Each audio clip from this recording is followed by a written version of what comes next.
오늘 자유주의 정책 심포지엄에 참가해 주신 여러분께 감사의 말씀을 드립니다. 이 정책 심포지엄을 한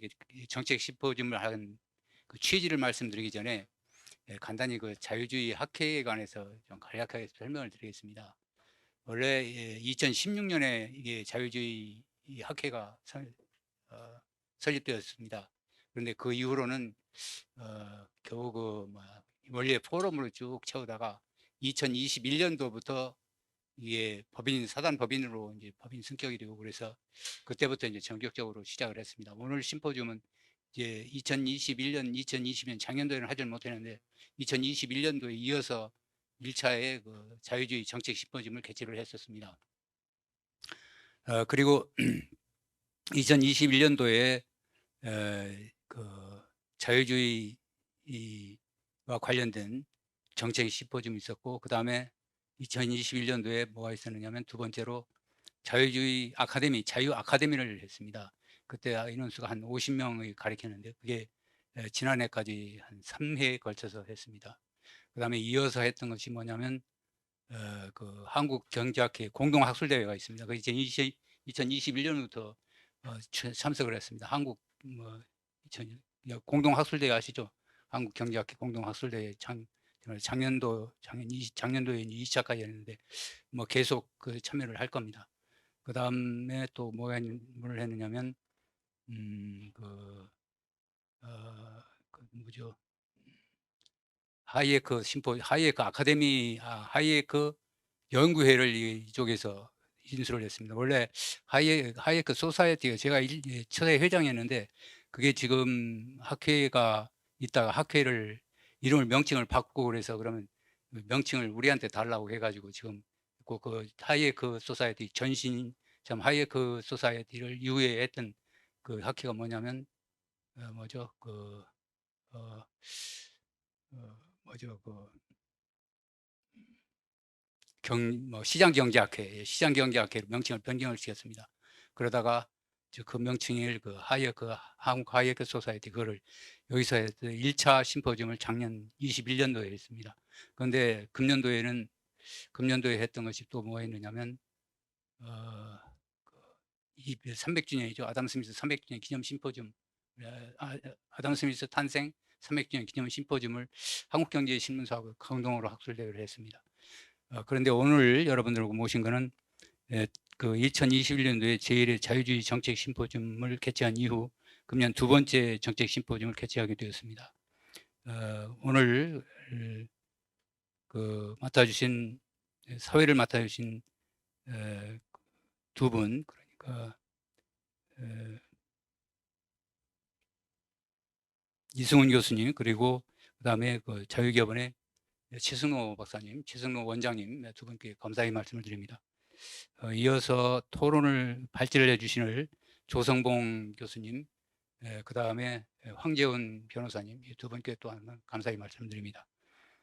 그리고 토를 맡아주신 김기수 변호사님, 그리고 이종훈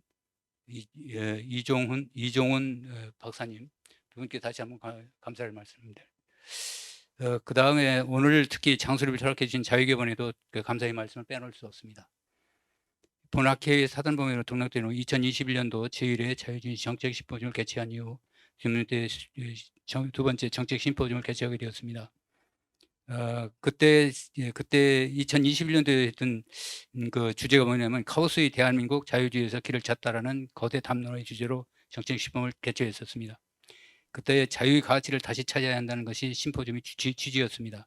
금년에는 전력산업에서 자유의 가치를 찾기 위한 취지로 자유주의 정책 심포지엄을 개최하게 되었습니다. 전력시장의 자유화한 논의가 시작된 지 어느덧 20회를 넘기고 있습니다. 안타깝게도 여전히 전력산업은 사실상 국가의 독점체제가 끈질기게 지배하고 있습니다. 전력산업에서 새로운 기업들이 진출할 자유가 심각하게 억압받고 있습니다. 그런 국가 독점체제로 인한 피해는 공기업 한전의 적자 누적으로만 그치는 것이 아닙니다. 한국의 모든 산업은 물론 최종 소비자인 국민들의 선택의 자유가 없고 그로 인해 야기되는 피해는 가히 상상을 불허할 정도입니다. 그러한 독점체제를 해체하여 전력산업을 시장의 자유경제체제로 전환해야 한다는 필요성이 있습니다. 전력 산업의 독점 체제의 문제를 찾아내어 그 해법을 논의하면서 특히 현행 헌법상 전기 판매 시장의 경쟁 도입 가능성과 이에 따른 전력 산업의 발전 가능성을 타진하고자 전력 산업이 가야 할 자유의기를 모색하는 담론의 자리를 마련했습니다. 여러분의 지혜가 풍성하게 논의되어 전력 산업이 가야 할 자유의기에 유용한 지식이 형성될 수 있는 담론의 자리가 될 수 있기를 바랍니다. 고맙습니다. 사회를 맡은 이승훈입니다. 이 전력산업 구조 개편이라는 걸 시작한 것이 23년이 돼갑니다. 지금 돼가는데 모습은 굉장히 그 기형적인 모습이 지금 돼 있어요. 우리 전력산업이. 그래서 그걸 처음에 주도했던 팀 중에 오늘 저 조성범 교수하고 제가 빠질 수가 없는데, 이게 이제 생을 마감하는 단계에서 아주 그 부끄러운 족적밖에 안 되는 상황이 돼서 굉장히 여러분들 뵙기도 죄송스럽고, 그런데 오늘 마침 이 자유주의 학회에서 이 주제를 가지고 토론회를 한다고 해서, 여기 뭐 저는 거기서 사회 해달라고 그러면 거절할 명분이 없습니다. 제 죄가 하도 커서요. 예. 그런데 이제 이 전력 산업의 자유를 도입하려면 개별 주체의 행동을 이끄는 시그널이 있어야 돼요. 그게 가격입니다.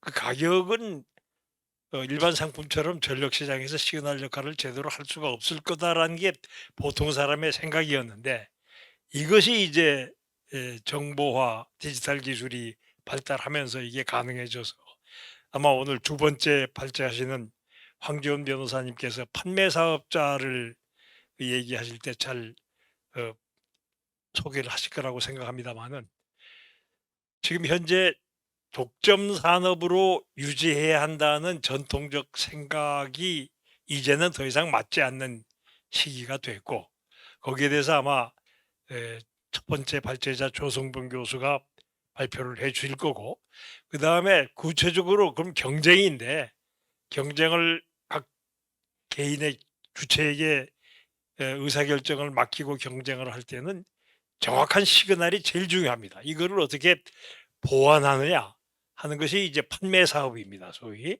판매 사업의 경쟁인데, 그 문제를 이제 두 번째 발제자 황재훈 변호사께서 해 주시겠습니다. 지금 저희가 할당받은 시간이 70분입니다. 그러니까 한 분당 35분인 셈인데, 저는 질문이 분명히 나올 테니까 각 발표자는 한 30분 내로 요지를 발표해 주시고, 질문을 좀 받으신 다음에 그 다음 발표자에게 바톤을 넘기고, 그래서 도합 70분을 잘 소화하도록 이렇게 부탁을 드리겠습니다. 먼저 이 전력 산업이 상당히 좀 테크니컬하기 때문에 인트로덕션을 말씀을 좀 드리고, 그다음에 우리나라 얘기를 좀 하도록 하겠습니다. 전력 산업의 기술적 경제적 특성이 굉장히 독특합니다. 그런데 전 세계적으로 굉장히 공급 방식이 유사하고 표준화되어 있습니다. 지금 현재 어느 나라나 발전, 송전, 배전, 판매라는 네 단계로 되어 있고요. 그다음에 전력 산업에서 우리가 계통 운영이라는 거를 이제 반드시 해야 됩니다. 이거는 뭐냐면은 전력이라는 건 저장이 안 됩니다. 그래서 매 순간 수요에 맞춰서 공급이 이루어져야 됩니다. 그러려니까 어떤 발전기를 끄고 켜고 그런 거 조절하는 것이 굉장히 중요합니다. 마치 우리 공항의 관제탑 역할을 하는 것이 바로 계통 운영입니다. 그리고 전 세계 지금 발전기의 유형과 원리가 거의 비슷합니다. 나라마다 좀 차이는 있습니다만 50 아니면 60Hz고요. 주파수가. 그다음에 발전기 만드는 회사가 몇 개 안 됩니다. 웨스팅하우스, GE 우리나라의 두산, 일본의 히다치, 도시바, 미쓰비시, 독일의 지멘스, 프랑스의 프라마톰, 그다음에 몇 개가 안 되기 때문에 발전기 유형과 원리가 거의 동일합니다. 그래서 전력 산업의 운영, 설계와 하드웨어도 굉장히 유사하고요. 규제 방식도 상당히 유사합니다. 그다음에 이제 이 규모의 경제에 따른 자연 독점적 특성이 있습니다. 그래서 송전선 같은 경우에는 큰 광역화된 계획과 통제를 해야 되기 때문에 전국 독점이 이루어지는 경우가 많고요. 그다음에 배전도 지역 독점이 이루어지는 경우가 대부분입니다. 그다음에 개통 운영, 아까 말씀드린 요 개통 운영이라 함은 발전기에 대해서 급전 명령을 내리고 전압과 주파수를 유지하고 개통의 안정도를 유지하고 유지 보수 계획 같은 걸 조정을 해야 됩니다. 왜냐하면은 매 순간 수요와 공급이 일치해야 되기 때문이죠. 그러다 보니까 이른바 홀더 프로블럼이라는 게 대두됩니다. 홀더 프로블럼은 일종의 기회주의적 행동 가능성인데요. 막대한 설비 투자가 들어가기 때문에 예를 들어서 발전 사업자가 발전기를 지어 놓고 전력 판매 사업자한테 전기를 팔려고 할 때 판매 사업자가 기회주의적으로 행동할 수가 있습니다. 왜냐하면은 자기 외에는 딴 데 팔 데가 없기 때문에. 특수 자산이죠. 그러니까 기회주의적으로 행동할 가능성이 높기 때문에 이런 걸 두려워하기 때문에 처음부터 장기 계약이라든지 아니면 수직적 통합이 전제되어야 됩니다. 그래서 상당히 많은 경우 수직적 통합, 예전에 한전 같은 경우에도 수직적 통합이고요. 아니면 장기 계약이 전제돼야 됩니다. 그래서 전력 판매회사하고 장기 전력 수급 계획 PPA 파워 퍼체스 어그리먼트를 맺는 독립 발전 사업자 같은 게 있기 마련입니다.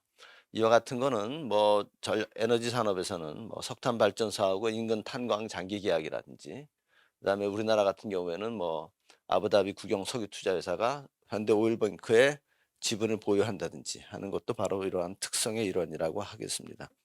또 미국처럼 큰 나라에서도 에, 주체는 달라도 설비 건설 같은 거는 조정하고 공동으로 개통 운영을 하는 것이 일반적입니다. 그래서 펜실베니아, 뉴저지, 메릴랜드라든지 이거를 같이 운영하는 PJM이라든지 그다음에 뉴잉글랜드 풀이라든지 뉴욕 풀 이렇게 서로 이런 것을 공동으로 운영하고 있습니다.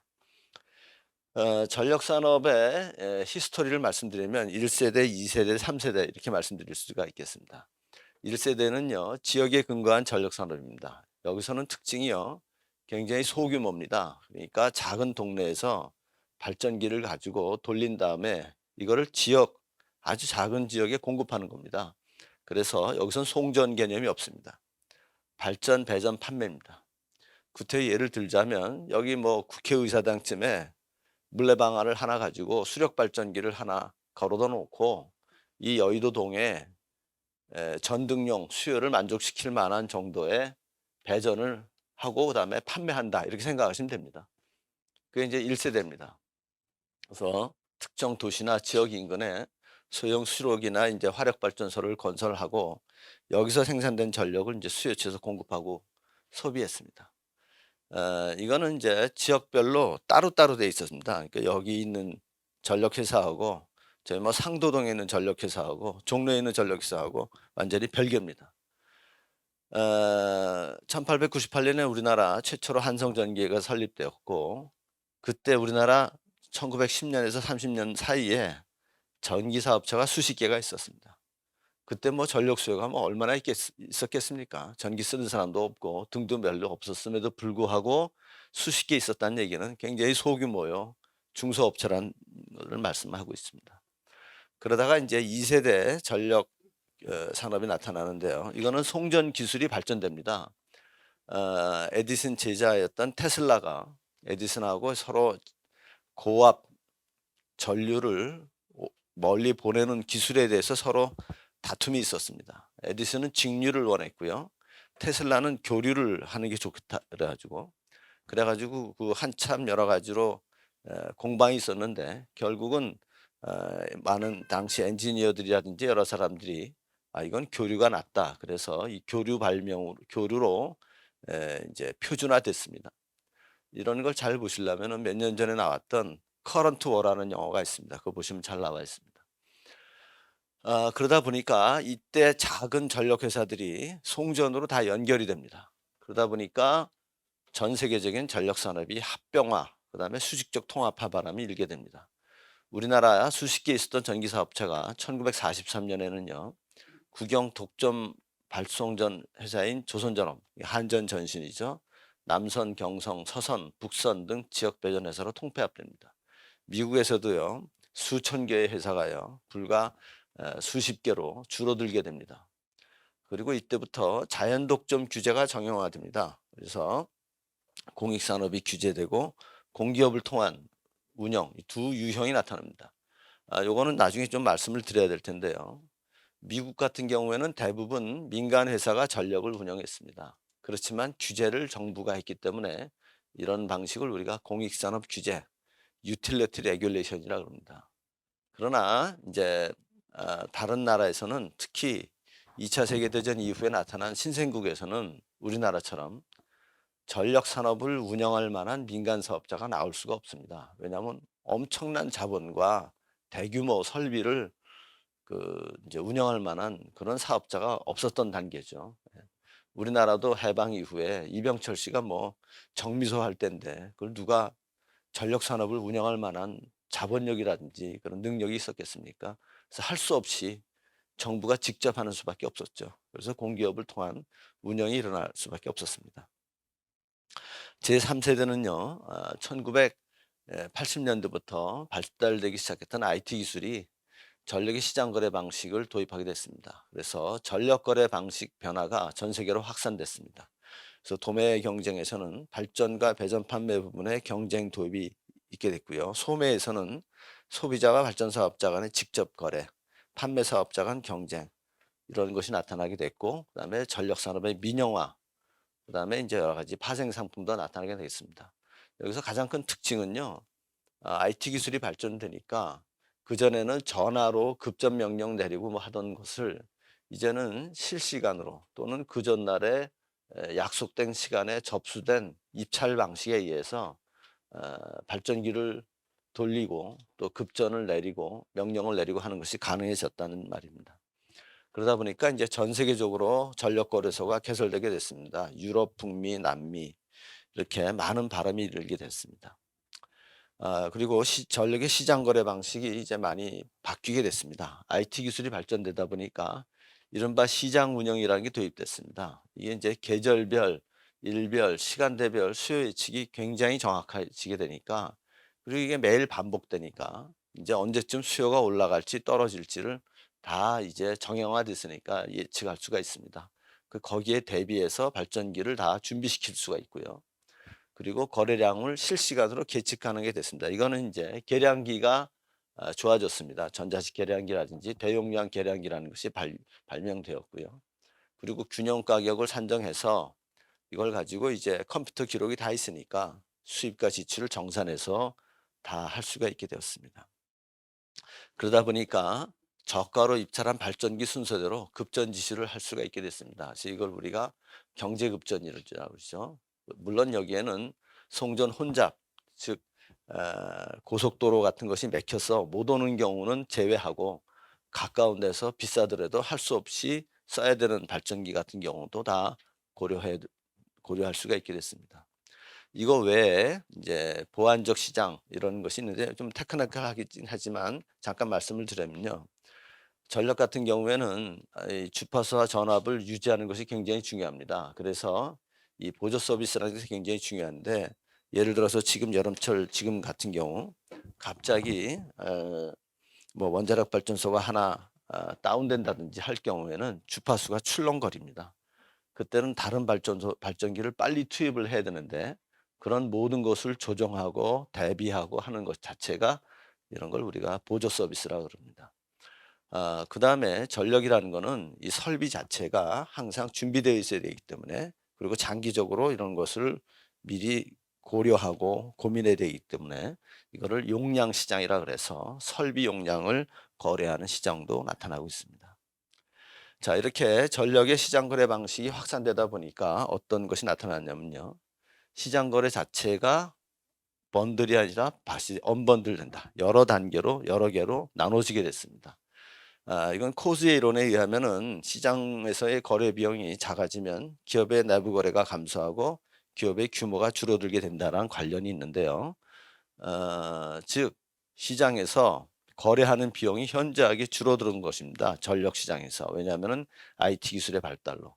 즉 이 탐색하고 계측하고 뭐 이런 것이 자체가 이제 거래 비용을 할 수 있는데, 그다음에 이 측정과 관련된 이런 것이 다 거래 비용인데 이것이 현저하게 줄어들게 되니까 거대한 전력 회사가 불필요하고 전력 거래의 단계가 여러 개로 나눠질 수 있다. 이렇게 된 겁니다. 그러다 보니까 이제 경쟁 압력이 증대하고요. 그래서 발전, 배전, 판매 부분에서 서로 발전 회사 간, 배전 회사 간, 판매 회사 간 경쟁이 나타날 수가 있고요. 또 수직적으로도 경쟁 압력이 전달됩니다. 예를 들어서 배전 및 판매에서는 값싸게 공급할 수 있는 발전 사업자를 선정하려고 그럴 거고요. 발전 사업자는 좀 비싸고 또 그다음에 안정적으로 자기 전기를 사줄 배전 및 판매 사업자를 선정할 수가 있게 됩니다. 이러다 보니까 발전과 판매 부분에 대해서 구태여 정부가 끼어들지 않아도 경쟁이 정부의 규제 역할을 대신할 수 있기 때문에 자연독점 규제인 진입 제한이 사라지게 되게 됐습니다. 그리고 생산 활동이 요소 분화돼 가지고요. 예전은 발송, 배전, 판매 등이었지만 이거를 더 단계별로 여러 가지 그 기능이 요소 분화돼서 경쟁할 수가 있게 됐습니다.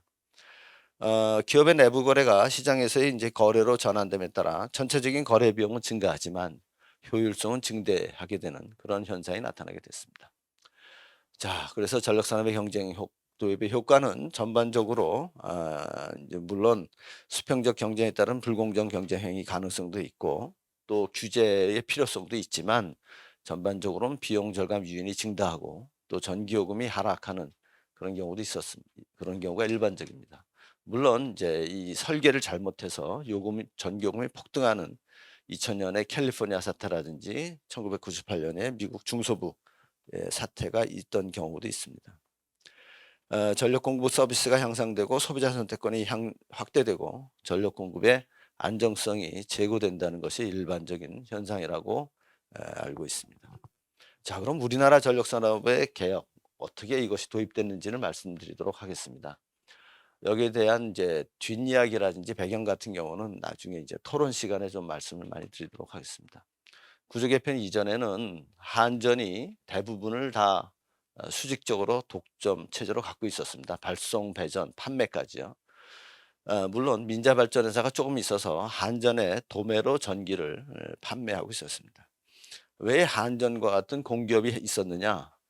말씀드린 바대로 우리나라가 해방됐을 때 조선전업을 민간 전력 회사가 이어받을 만한 민간인이라든지 기업이 있을 수가 없었습니다. 전쟁을 거쳤고요. 너무 황폐한 나라에서 그래서 국가가 할 수 없이 운영할 수밖에 없었습니다. 당시에 그런 회사들이 많았죠. 뭐 철도라든지 심지어는 석탄이라든지 전력이라든지 이런 모든 통신이라든지 이런 모든 것은 정부가 직접 담당했었습니다. 그러다가 이제 이 전력산업 구조 개편 요 계획이 이제 1999년에 나왔는데요. 실제로 요 계획을 짜고 고민한 거는 오래됐었습니다. 그 이전에 95년부터 했었고요. 95년에 우리 이승훈 교수님하고 또 에너지경제연구원에서는 저하고 산업부의 일부하고 그래서 이제 이 고민은 오래 하다가 이것이 사실은 뭐 그 현실화 되기는 상당히 어려웠던 상황이었습니다. 그러나 97년에 IMF라는 경제 위기가 왔고 그 경제 위기 하에서 우리나라 정부가 외국에 구조조정을 뭔가 보여줘야 됐습니다. 그래서 그 구조조정은 이른바 4개가 있었는데요. 전반적인 경제 구조조정이 금융개혁, 노동개혁, 재벌개혁, 그다음에 공공개혁입니다. 그 공공교육의 가장 큰 대표적인 상품으로 등장했던 것이 바로 이 전력산업 구조개편입니다. 이것이 1999년에 발표됐고요.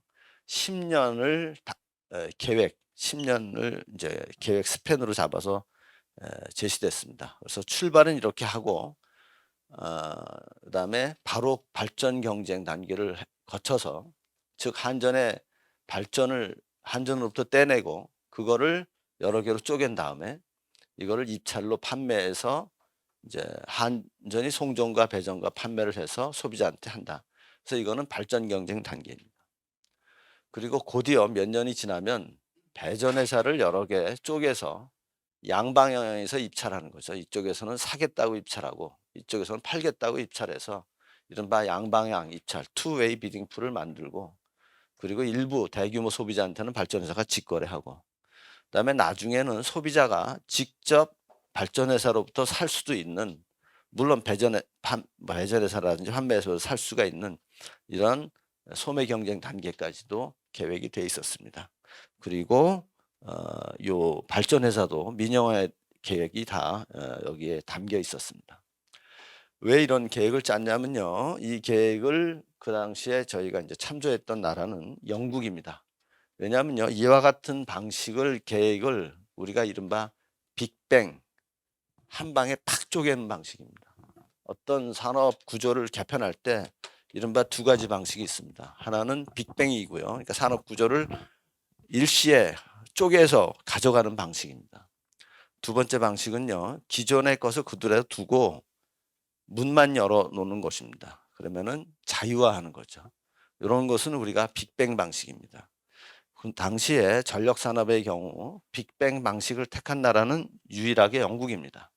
나머지 나라는요, 빅뱅 방식이 아니라 자유화를 했습니다. 그래서 미국 같은 경우에는 그냥 자유화를 하니까 자기들끼리 알아서 뭉치고 뭐 거래 자유하고 이런 경우가 생깁니다. 물론 그거를 좀 원활하게 하기 위해서 캘리포니아 같은 경우에는 수직적 통합 체제를 갖췄던 거대 전력 산업의 발전의 부문에 갖고 있는 그 지분을 강제로 팔도록, 이른바 디베스티치죠, 하도록 이제 요구한 경우도 있었습니다. 그러나 가장 큰 레퍼런스는 영국이었습니다. 왜냐하면 빅뱅 방식이었기 때문이죠. 그래서 요 영국과 같은 빅뱅 방식을 참조했습니다. 이렇게 하다 보니까 영국 발전 연료가 이제 당시 어떤 흐름이었냐면요, 요 석탄 중심에서 그 다음에 이제 그 가스 터바인, 컴바인드 가스 터바인 중심으로 전환되는 그 시점이 바로 전력산업 구조 개편 그리고 민영화의 시점이었습니다. 제도적 정비로는 한전 발전 부문을 분할했군요. 그래서 발전을 떼서 6개 발전회사로 했고요. 그 다음에 그 지분을 다 한전이 갖고 있고, 그 다음에 전력거래소를 설립했습니다. 전력거래소라는 데는 아까 말씀드린 개통운영과 시장 운영을 관장하는 기관인데, 한전 자체가 이해 당사자이기 때문에 한전 내부에 있을 수 없기 때문에 별도의 기관으로 독립했습니다. 그다음에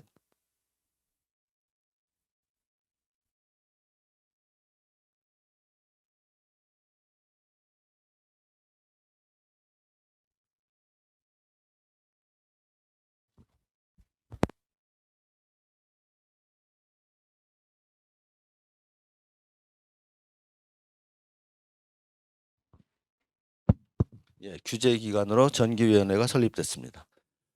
그래서 당시 이제 통상산업부 산하에 설립됐고, 그 초대 전기위원회 위원장이 바로 여기 계신 이승훈 교수님이 초대 전기위원회 위원장을 하셨습니다. 그리고 이 기본 계획 안에는 발전회사의 민영화라든지 도매 경쟁이라든지 소매 경쟁 도입 이 단계가 다 있었고요. 그러나 이게 2004년 정권이 바뀌어서 노무현 정부 때 계속 추진될 걸로 기대되었던 발전 민영화가 중단되었고, 배전 및 판매 분할이 중단됐습니다. 그리고 전기위원회는 사실은 전력 산업에 대한 규제뿐만이 아니라 이 전력 산업 구조 개편과 민영화를 전부 다 그 담당하는 과가 다 있었는데, 이 과가 다 없어지고 1급 5과의 규모가 1과 수준으로, 지금은 과 수준도 아닙니다. 축소돼서 일종의 산업부가 하고 있는 인가와 관련된 거를 그냥 도장 찍어주는 러버 스탬프로 전락했습니다.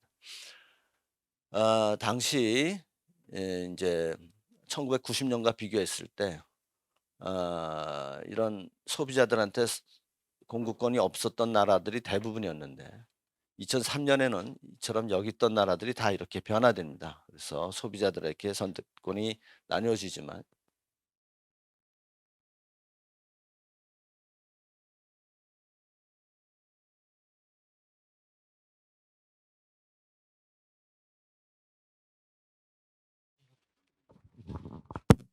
예, 2003년에 여전히 소비자들한테 선택권이 없는 나라는 캐나다, 스위스, 한국 정도에 지나지 않았습니다.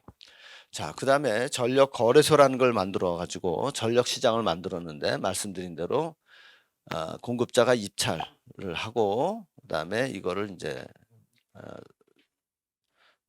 시간대별로 미리 30분 단위별로 사서 다음 날 공급하는 걸로 만들었습니다. 구체적으로 이제 발전, 송전, 배전, 판매로 이루어지지만 전력 도매 시장의 이제 운영 체계는요. S&P라는 걸, 한계 가격이라는 거를 결정하는 것이 핵심입니다. 요거는 어떻게 결정되냐면요. 요게 이제 하루 중에 그 0 시부터 24 시까지 하루 중에 저거를 가장 값싼 전원부터 이렇게 차곡차곡 쌓아 올립니다. 그리고 요거는 그 시간대별 전력 수요입니다. 그랬을 때 에 요 시간대에는 어 원자력 다 돌리고 석탄 다 돌리고 그다음에 LNG 조금 돌리고 그다음에 요 시간대에는 원자력하고 석탄만 돌리고 이런 식으로 해서 그 발전기에 대한 그 급전 자체를 발전 비용으로 다 발전 비용으로 좀 최소화하는 가격으로 전부 다 근거해서 돌린다는 것이 이제 이런 도매 전력 시장 S&P 결정 흐름이 되겠습니다. 자, 이렇게 해서 현재 우리나라는 어떤 상황이냐면요. 아까 말씀대로 여기서 진전이 됐어야 되는데 여기서 멈춰 있는 상황입니다. 이렇게 진전이 안 되고 여기서 멈춰 있는 상황입니다. 구태 비유를 들자면 강을 건너가야 되는데 강 중간에 서서 돌아가지도 못하고 건너가지도 못하고 어정쩡하게 있는 상황이라고 말씀드립니다. 그러다 보니까 이 상당히 많은 부작용이 계속되고 있습니다. 그럼 어떤 부작용이 있는지 우리나라 이제 산업 구조를 먼저 말씀을 드리면요. 발전 부분에는 이제 6개 발전자 회사가 있고 나머지 이제 민간 회사가 있고요. 송배전 판매는 한전이 독점하고 있습니다. 이렇게 돼 있으니까 산업 구조가 진화가 되지가 않습니다. 원래 이렇게 계획을 짠 다음에는 자기들끼리 사고 팔고 민영화하고 알아서 발전하도록 만들어 준 거거든요. 그런데 그거 자체가 불가능해지니까 그냥 계속 그렇게 되는 겁니다. 민간의 발전 설비는 물론 자율적으로 이제 매각 가능한 거죠. 이러다 보니까 어떤 문제가 생기냐면요. 발전 부문에서 한전과 여타 발전 사업자 간 불공정 경쟁이 나타나고 있고요. 공공 부문하고 민간 부문의 불공정 경쟁이 있고 그다음에 발전은 구성 제약이 생기고요. 배전 부문에서도 지역별 배전 사업자 간 간접적 경쟁 유도를 할 수가 없습니다. 전부 한 회사니까요. 판매 부문에서도 소비자 선택이 불가능합니다. 그리고 인제 그 지금 현재 법으로는요. 전기사업법에서 판매 사업자하고 발전 사업자하고 자율적으로 인제 직거래를 할 수 있다. 계약이 있다. 계약할 수 있다라고 말씀은 규정은 있지만 실제적으로 판매 회사가 하나니까 이 수요 독점력이 너무 커서 아무도 그걸 하려고 하지 않습니다. 성사가 영건입니다. 그리고 그 사이에 정부나 한전에서 스마트 그리드라든지 마이크로 그리드라든지 이런 사업을 많이 확산하려고 애를 썼지만 사실상 판매가 독점화되어 있기 때문에 확산 자체가 불가능해졌습니다. 그러면 어떻게 하는 것이 가능하냐? 바람직한 전력산업 구조는 발전 부문에서 진입 규제를 완화하고 발전 사업자가 자유롭게 설비를 매매하고 발전은 구성을 허용해야 됩니다. 배전 부문에서는 지역별 배전 사업자 간 경쟁을 유도해야 되고요. 판매에서는 판매 경쟁을 허용해서 소비자가 자유롭게 판매 사업자, 발전 사업자를 선택할 수 있도록 허용해야 될 겁니다. 지금 현재 또 다른 문제점은 뭐냐면요. 이러다 보니까 정부가 계속해서 수급 계획을 짜고 있습니다. 이 수급 계획은 사실상 신규 발전 설비 진입을 정부가 규제하겠다는 겁니다. 그러나 정부가 이게 잘하지 못하고 있습니다. 수급 조절 기능이 취약하고요. 과소 공급하고 과잉 공급이 주기적으로 반복되고 있습니다. 대용량 발전 설비의 선점 효과가 나타나고 있고요.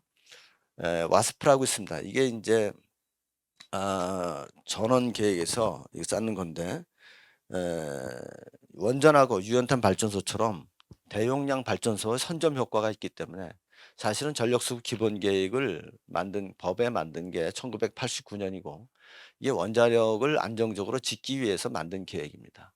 그래서 이 두 설비는 안정적으로 건설되지만 나머지 예를 들어서 가스 발전소 같은 거는 굉장히 잔여 수요 충족력이기 때문에 굉장히 변동성이 크게 나타나고 있습니다.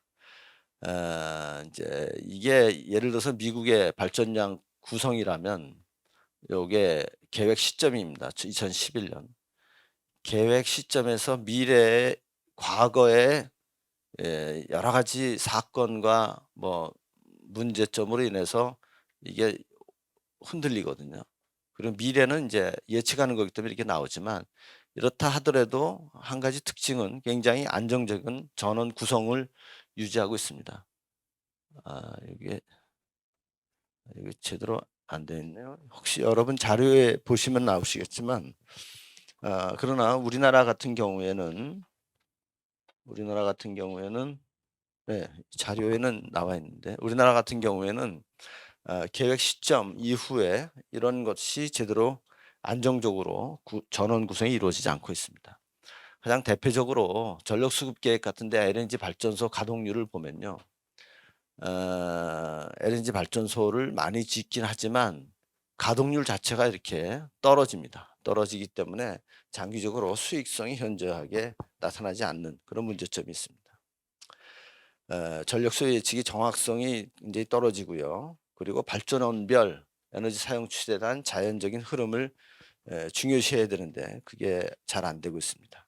그래서 앞으로는 진입 규제 기능에서 전망 예측 기능으로 전환되어야 하지만 계속 그게 잘 안 되고 있습니다. 이제 소유 및 지배 구조가 를 말씀을 드리면 지금 대부분 한전이 육개 발전자 회사 100% 지분을 보유하고 있고요. 기타 정부가 지분을 갖고 있는 한난이라든지 수자원공사 같은 데서 또 들어오고 있고 개통 및 시장 운영은 전력거래소가 하고 있고 송배전 및 판매는 한전이 하고 있고 그래서 한전에 대한 소유 지배 구조가 이렇게 되기 때문에 사실상 공기업을 통해 정부가 운영하는 셈이다 이렇게 볼 수가 있습니다. 그리고 그 밖에 전력 관련 사업에 대해서도 한전이 소유 지배 구조가 이렇게 사실상 컨트롤을 하고 있다 이렇게 볼 수가 있습니다. 그러다 보니까 전력 산업은 사실상 수평적 수직적 독점이 이루어지는 셈이고요. 한전 발전자 회사 지분도 이제 이렇게 되어 있기 때문에 잠재적 담합 구조라고 볼 수가 있습니다. 그리고 한전이 이제 상장이 되어 있습니다. 우리나라에도 상장되어 있고 미국 뉴욕 스탁 익스체인지도 상장되어 있음에도 불구하고 현재의 전력산업 규제 방식은 상당히 한전 주주의 이해와 상충되고 있습니다. 그래서 최근에 여러분 잘 아시다시피 전기요금 규제로 한전의 적자는 지금 40조를 넘어서고 있습니다. 그러다 보니까 이 재무 구조, 부채 비율, 자본금 문제가 굉장히 심각한 집입니다. 개선 방향은 한전에 대한 정부 지분, 이 정부가 이제 유상증자를 해야 되는데 문제는 유상증자를 할 만한 돈이 없습니다. 그래서 이 정부가 한전을 유상증자를 하고 한전에 대한 이제 저걸 해야 되는데 이 돈을 넣을 만한 여유가 없다고 볼 수가 있겠습니다. 한 가지 방법은 인적 분할 방식으로 이제 재편을 해야 되는데 이것도 쉽지 않을 것으로 생각됩니다. 그래서 재무적 안정성을 위해서는 민영화가 대안이지만 또 민영화에 대한 또 국민들의 뿌리 깊은 반대가 있어서 쉽지 않은 형국입니다. 현재 규제 제도는 전기위원회가 있고 그다음에 기술적으로는 이를 전력거래소가 대행하고 있습니다. 그다음에 아까 말씀드린 대로 각종 계획 같은 걸 정부가 하고 있고요. 가장 심각한 게 소매요금 규제입니다. 그래서 전기요금 인가 절차가 이렇게 있지만 사실상 기획재정부와 산업통상부가 협의해서 정하고 있고 요거는 쉽게 말하면 대통령이 정하고 있습니다. 그래서 우리나라 전기요금은 대통령이 정한다 이렇게 생각하시면 됩니다. 그 밖에도 한전이 공기업이다 보니까 공기업에 대한 경영 규제로 인해서 철저하게 공기업을 정부가 규제하고 있습니다. 경영 규제를 하고 있습니다. 또 하나 이제 전기위원회의 규제 자체가 상당히 의미가 없는 것으로 전락했고요. 소매 가격 규제가 이제 소매요금에 대한 문제가 있고 그다음에 이제 도매요금 즉 전력 시장에서의 발전에 대한 가격도 정부가 인위적으로 많이 개입을 해서 수익성이 상당히 왔다 갔다 하고 있고 뭐 S&P 상한제라든지 뭐 정산 조정 계수라든지 약간 지나치게 테크니컬해서 여러분들이 이해하시기 좀 어렵겠지만 어찌됐든 전력 시장에 정부가 상당히 많이 개입을 하고 있다. 그리고 경영 규제를 통해서 한전의 자율성이라든지 이런 것도 상당히 훼손되고 있다. 여러분은 어떻게 생각하십니까? 우리나라 역사상 가장 성공적인 공기업이 어디라 생각하십니까? 포항제철입니다. 왜 그랬을까요? 박정희 대통령이 완벽한 자율성을 줬습니다. 정치인이라든지 관료들이 건드리지 못하게 했습니다. 그러니까 성공적인 공기업이 됐던 겁니다. 우리나라 공기업도 자율성을 통해서 경쟁하도록 둔다면 성공적입니다. 그러나 철저하게 정부가 규제하기 때문에 문제라고 생각합니다. 그래서 규제, 전기위원회 독립성을 확보하고 준사법기구하고 전문성을 확보하는 것이 방법이라 생각합니다. 요금제도 현재는 이제 뭐 용도별 요금제고 뭐 이런 게 있긴 한데 가장 큰 문제점이 교차보조입니다. 이 교차보조가 뭐냐면은 소비자 간 교차보조, 그다음에 지역 간 교차보조 등이 있습니다. 뿐만 아니라 연료 간 교차보조가 있어서 사실 전기 부문에서 전력 부문에서 가스 부문을 교차보조하고 있습니다. 이거는 나중에 토론 때 좀 약간 테크니컬한 문제가 되기 때문에 제가 또 토론 시간 때 말씀을 좀 드리도록 하겠습니다. 그러다 보니까 우리나라 전력 산업의 가장 큰 문제점인 이 분산화 문제를 제대로 해결하지 못하고 있습니다. 수도권이 전력 수요의 40% 이상을 차지하는데 발전은 주로 대용량 설비가 있는 이 석탄 발전 설비가 있는 충청남도라든지 그다음에 경상북도 울진, 경상남도 경상북도 또 월성, 그다음에 신고리, 영광 이와 같은 대용량 발전소로부터 수도권으로 올라가는 구조가 있기 때문에 상당히 송전 제약이 심각한 편입니다. 뿐만 아니라 지역별 자급률도 현저히 울퉁불퉁합니다. 자급률이 넘치는 지역도 있고 모자라는 지역도 있고 해서 상당히 큰 어려움이 있습니다. 전력 시장에서도 상당히 많은 이제 문제점이 있고 앞으로 개선해야 될 방향도 많이 있습니다. 자, 그러면은 요 앞으로 그럼 어떻게 해야 되느냐? 제가 저 시간을 조금만 더 쓰겠습니다. 앞으로 어떻게 해야 되느냐? 제가 이 비유를 드리는데 예전에 미국의 워싱턴 DC에 있는 토마스 제퍼슨 기념관에 관장이 새로 왔습니다. 새로 와서 보니까 이 콘크리트 이 벽이 막 갈라지고 그런 게 있어요. 그래서 왜 벽 콘크리트가 대리석이 갈라지고 그래요. 왜 이거 갈라지냐 그랬더니 청소부 아줌마들이 이 세제를 센 거 너무 독한 걸 쓴다고 그럽니다. 그래서 관장이 청소부 아줌마들한테 그 세제를 좀 약한 걸 써라 그랬더니 그럴 수 없다고 그랬습니다. 왜 그러냐? 하도 비둘기들이 와서 여기 똥을 싸기 때문에 세제를 세게 써야 된다. 그래서 이분이 한참 고민하다 그럼 비둘기가 왜 이렇게 여기다 와서 똥을 쌌냐 그랬더니 거미가 그렇게 많답니다. 거미가 그래서 거미를 치우느라고 한 몇 달 했는데 계속해서 거미가 또 생기는 겁니다. 거미가 왜 이렇게 오느냐 그랬더니 나방이 그렇게 온다 이거죠. 그래서 나방을 쫓느라고 그러는데 나방이 계속 오는 겁니다. 그래서 나방이 왜 오냐 그랬더니 이게 밤에 조명을 하기 위해서 이게 밑에서 조명을 때리다 보니까 그거 보고 숲에서 나방들이 달려드는 거예요. 그래서 나방을 쫓다가 나중에는 그러면 이렇게 하자. 그래서 일몰 시간 다른 빌딩이 불이 들어오고 난 다음에 그다음에 켜자. 그래서 요 점등 시간을 1시간 늦췄더니 나방들이 안 오고 나방이 안 오니까 거미가 줄고 거미가 주니까 비둘기가 안 오고 비둘기가 안 오니까 새똥이 치울 필요가 없어져 가지고 이게 해소되다. 그럼 뭔가 근본적인 문제점을 생각해야 된다 이거죠. 왜 여기서 멈춰서 진전이 안 되는지 이 이승훈 교수님하고 저하고 아까 뭐 죄인이란 말씀까지 하셨지만 2000년에 이렇게 하고 2004년에 이제 중단된 이후로 거의 20년 지나면서 저는 상당한 그 고민을 많이 하고 반성의 시간도 갈고 이거를 설계한 사람의 일원으로서 왜 뭐가 잘못됐는지를 고민을 많이 했어요. 그때 이제 깨달은 게 판매 부분을 분할했어야 된다. 이 생각이 드는 겁니다. 자, 왜 그러냐? 자, IT 산업하고 전력 산업하고 비교해 보죠. 전 세계 모든 IT 산업은요, 어느 나라나 대부분 경쟁 도입하고 민영화가 이루어졌습니다.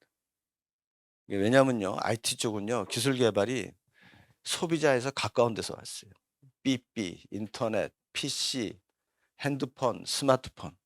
그러니까 소비자의 정치적 압력이 클 수밖에 없었습니다. 그런데 전력 산업은요, 기술 개발이 어느 쪽에서 왔냐면요, 가스 터바인, 그다음에 계통 운영. 소비자가 가스 터바인이 뭔지 계통 운영이 알 게 뭡니까? 소비자는 값싸고 안정적으로 저것만 들어오면 되는데. 그래서 가장 핵심은 소비자에서 가까운 쪽에서 선택이 있었어야 된다. 자, 예를 들어서 지금 둔촌 아파트 재개발하고 있는데 어느 발전회사가 또는 전력 판매회사가 접근해 가지고 둔촌 재개발하는 데 가서 우리 전기를 사주시면요, 킬로와트아워당 3원 깎아드리겠습니다. 그래서 둔촌 주공 아파트가 아파트 분양 광고할 때 우리 아파트는 다른 아파트보다 킬로와트아워당 3원 쌉니다. 그리고 플래카드도 내걸고 광고도 하고 그러면요, 조금 있다 무슨 일이 나타나냐면요, 옆 동네 현대 아파트에서 관리소장을 소집합니다. 둔촌 아파트는 킬로와트아워당 3원 깎아주는데 당신 어떡할 거냐. 그래서 거기서도 당장 다른 판매회사, 발전회사를 접촉해서 킬로와트아워당 3원을 깎아야 됩니다. 우리나라 사람은요, 배고픈 건 참아도 배 아픈 건 못 참습니다. 그러다 보면 그 경쟁 압력이 어디로 갈까요? 전력 산업에 대한 경쟁으로 가고요. 그리고 그 경쟁 압력은 국회의원하고 구청장과 서울시장한테 가게 돼 있습니다. 그래서 저는 이걸 통해서 깨달은 것이 우리나라 에너지 정책은 초기에 디자인을 했는데 그 디자인을 한 것에 대한 후유증을 많이 겪고 있습니다. 자, 그러면은 이거를 어떻게 바라봐야 되느냐. 지금도 그 디자인한 후유증이 이 앞에 보이는 국회와 그다음에 대통령 청와대와 이런 대통령실과 이 제왕적 리모컨이 작동하고 있습니다. 제가 그때 잘 정치는 몰랐고 이수훈 교수님도 정치 같은 거 몰랐는데 이런 폴리티컬 프로세스를 신경 썼어야 된다. 그러려면 판매를 분할했어야 된다. 그래서 소비자 선택권이 있었으면 정치인들이 꼼짝 못하고 소비자들한테 폴리티컬 압력을 받으니까 전력산업의 경쟁과 민영화가 자연스럽게 형성되지 않았겠느냐 이런 생각이 듭니다. 그래서 앞으로 전력산업에 기회가 있다면 이제는 판매 부분에서 자유화가 이루어져야 된다라고 생각하게 되었습니다. 마치겠습니다. 민간 전력 판매 회사를 과연 설립할 수 있을까? 설립하면은 이 회사가 돈을 벌어서 직원들을 먹여 살리고 뭔가 시장에 더 좋은 효과를 가져올 수 있을까? 이게 지금 현행법에서 가능한가에 대해서 이제 제 의견을 드리려고 합니다.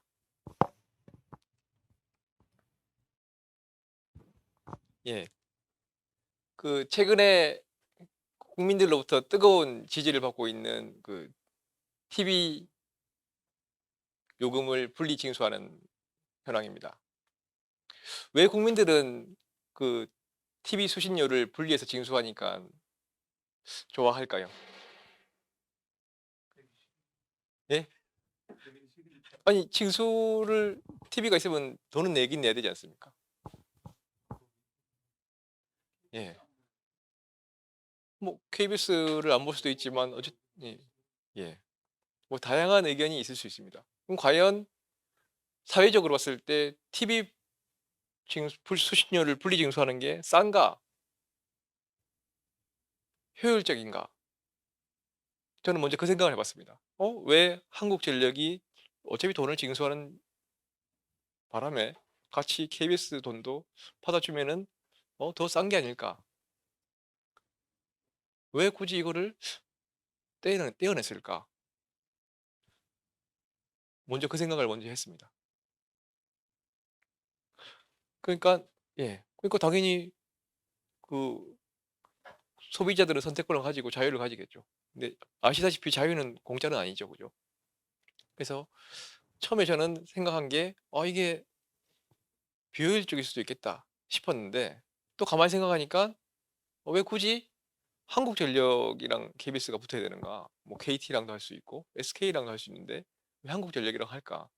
아, 전국적으로는 더 효율적인 방안이 나올 수 있겠구나. 그 생각이 들면서 이 제도가 이해가 가기 시작했습니다. 앞서 뭐 전력 산업에 대해서는 조 교수님께서 잘 설명해 주셔가지고 저도 공부를 많이 했고요.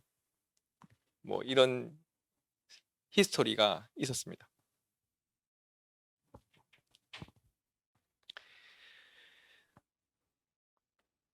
예. 일본에 가까운 예를 찾아봤습니다. 아까 1940년대, 30년대에 우리나라에서는 이제 조선 총독부가 전력 산업을 움켜쥐고 통제해가면서 우리나라 전력 시장을 통일했고요. 반면에 일본에서는 그 당시에도 총독부라든가 정부에서 이거를 인가제도라든가 허가제도라든가 이런 방식으로 강력하게 끌고 오지 않았습니다. 자유시장 경제로 돌아갔습니다. 자기들 본토에서는 자유경제로, 한반도에서는 인가제도로 해서 강력한 규제를 도입했습니다. 그리고 오늘날도 비슷한 현상이 일어나고 있습니다.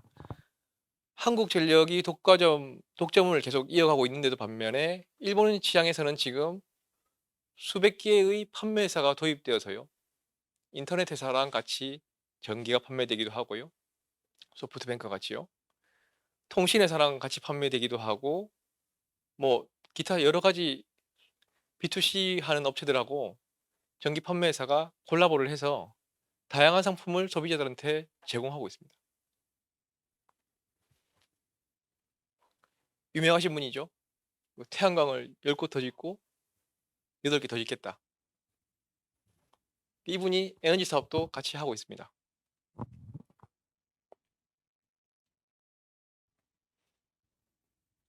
그렇다면은 독점 사업을 한전이 해서 국민들의 반응이 좋은가? 그것도 아닙니다. 한전의 누진 제도가 국민들한테 그렇게 좋은 제도라고 받아들이지 않죠. 그죠? 얼마 전에는 한 유명한 변호사께서 누진제로 고통받는 화가 난 소비자들을 함께 같이 이제 소송을 했어요. 해가지고 유사한 사건들이 많았고요. 2013년도부터 한전은 이 누진제 소송 때문에 굉장히 많은 고심을 했습니다. 했는데 실제로는 대부분 한전이 이겼죠. 실제로 이 소송도 결국에는 한전이 이겼습니다. 그런데 그 판결문을 자세히 보면은 이 곽 변호사님께서 하신 1심 판결의 판결문이 굉장히 설득력이 있고, 예, 과연 누진제가 타당한가? 라는 의문을 가지게 됩니다. 보시게 되면은 여기에 이제 누진제와 관련된 가격표가 있는데요. 굉장히 누진제를 통해서 가정용 전기에 대한 수요를 억제하겠다라는 징벌적 성격이 굉장히 강합니다. 그리고 이 구간이 실제로 별로 늘질 않았어요. 우리나라의 전기 가정 수요는 몇 배가 늘었는데 그 기간 동안 누진제 구간을 적용받는 구간은 별로 늘지가 않았습니다. 점점 더 많은 소비자들이 누진제로부터 적용을 받고 있고 에어컨을 틀 때도 걱정을 하게 되고요.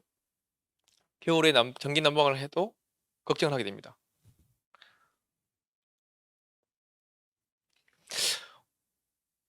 저는 가장 놀랐던 게 저는 이제 프랑스에서 공부를 했는데요. 프랑스에 가보시면은 프랑스는 전기의 75%가 원자력입니다. 여러분 원자력이 경제성이 있습니까? 경제성이 있습니까? 원자력이? 예, 있죠. 우리나라는 원자력 몇 프로 하지요? 예, 30% 합니다. 프랑스는 75%를 해요. 그러면은 프랑스의 전기가 싸야 될까요? 우리나라의 전기가 싸야 될까요? 예, 프랑스가 더 싸야 되죠. 예.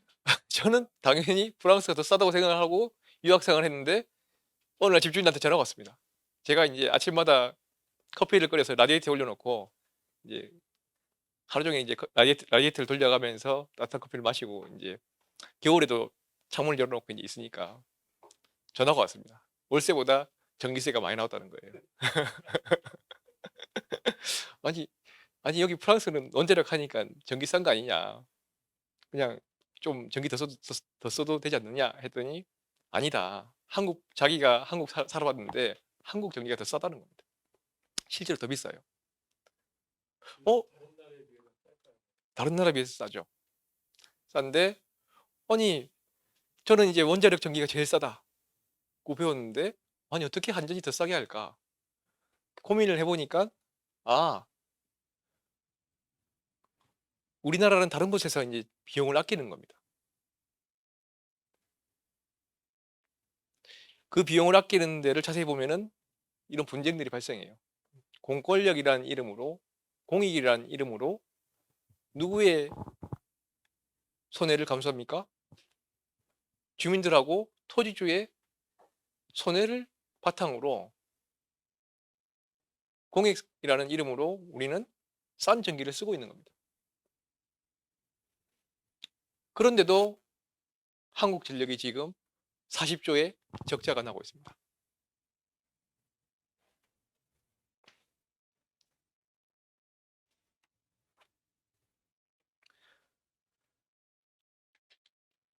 왜 적자가 날까요?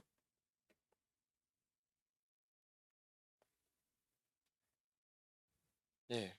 뭐 한국전력이 일단 전기를 싸게 파는 거는 뭐 저는 부인하지 않습니다. 전기가 싸다는 거는 제가 프랑스에 살아봤기 때문에 75%를 원자력으로 하는 나라보다 싸게 판다는 것은 당연히 적자가 날 수도 있겠다라는 생각이 드는데 단순히 거기에만 있다고 생각하지는 않습니다.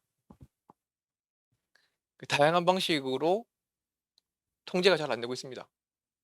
정부의 규제와 감시만으로는 이제 한계에 왔다라는 것이 제 생각입니다. 가장 강력한 감시를 하는 것은 무엇입니까? 예, 시장이죠. 경쟁입니다.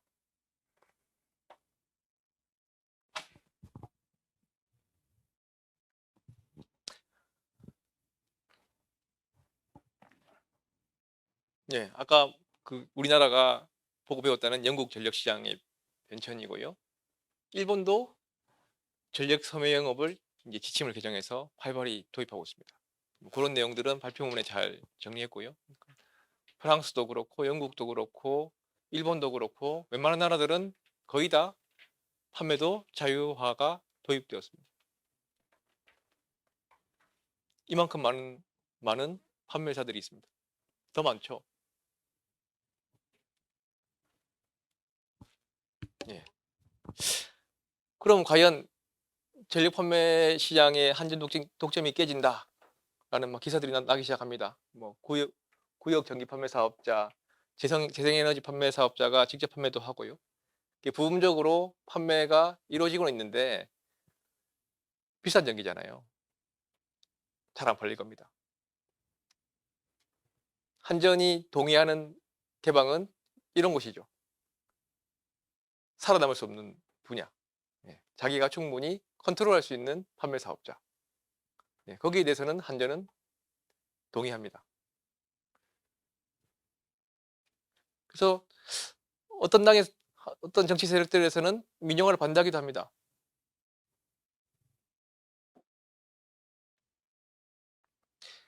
예. 사실 저는 이제 탈원전 정책이 폐기가 되고 한국 전력이 이제 정상화되면서 한수원도 이제 좀 전기를 제대로 생산하고 할 테니까 한수원이 굉장히 많은 흑자가 날 줄 알았습니다. 올해 한수원 흑자 났습니까? 작년에? 아니 근데 원자력 발전소가 경제적이지 않습니까? 예.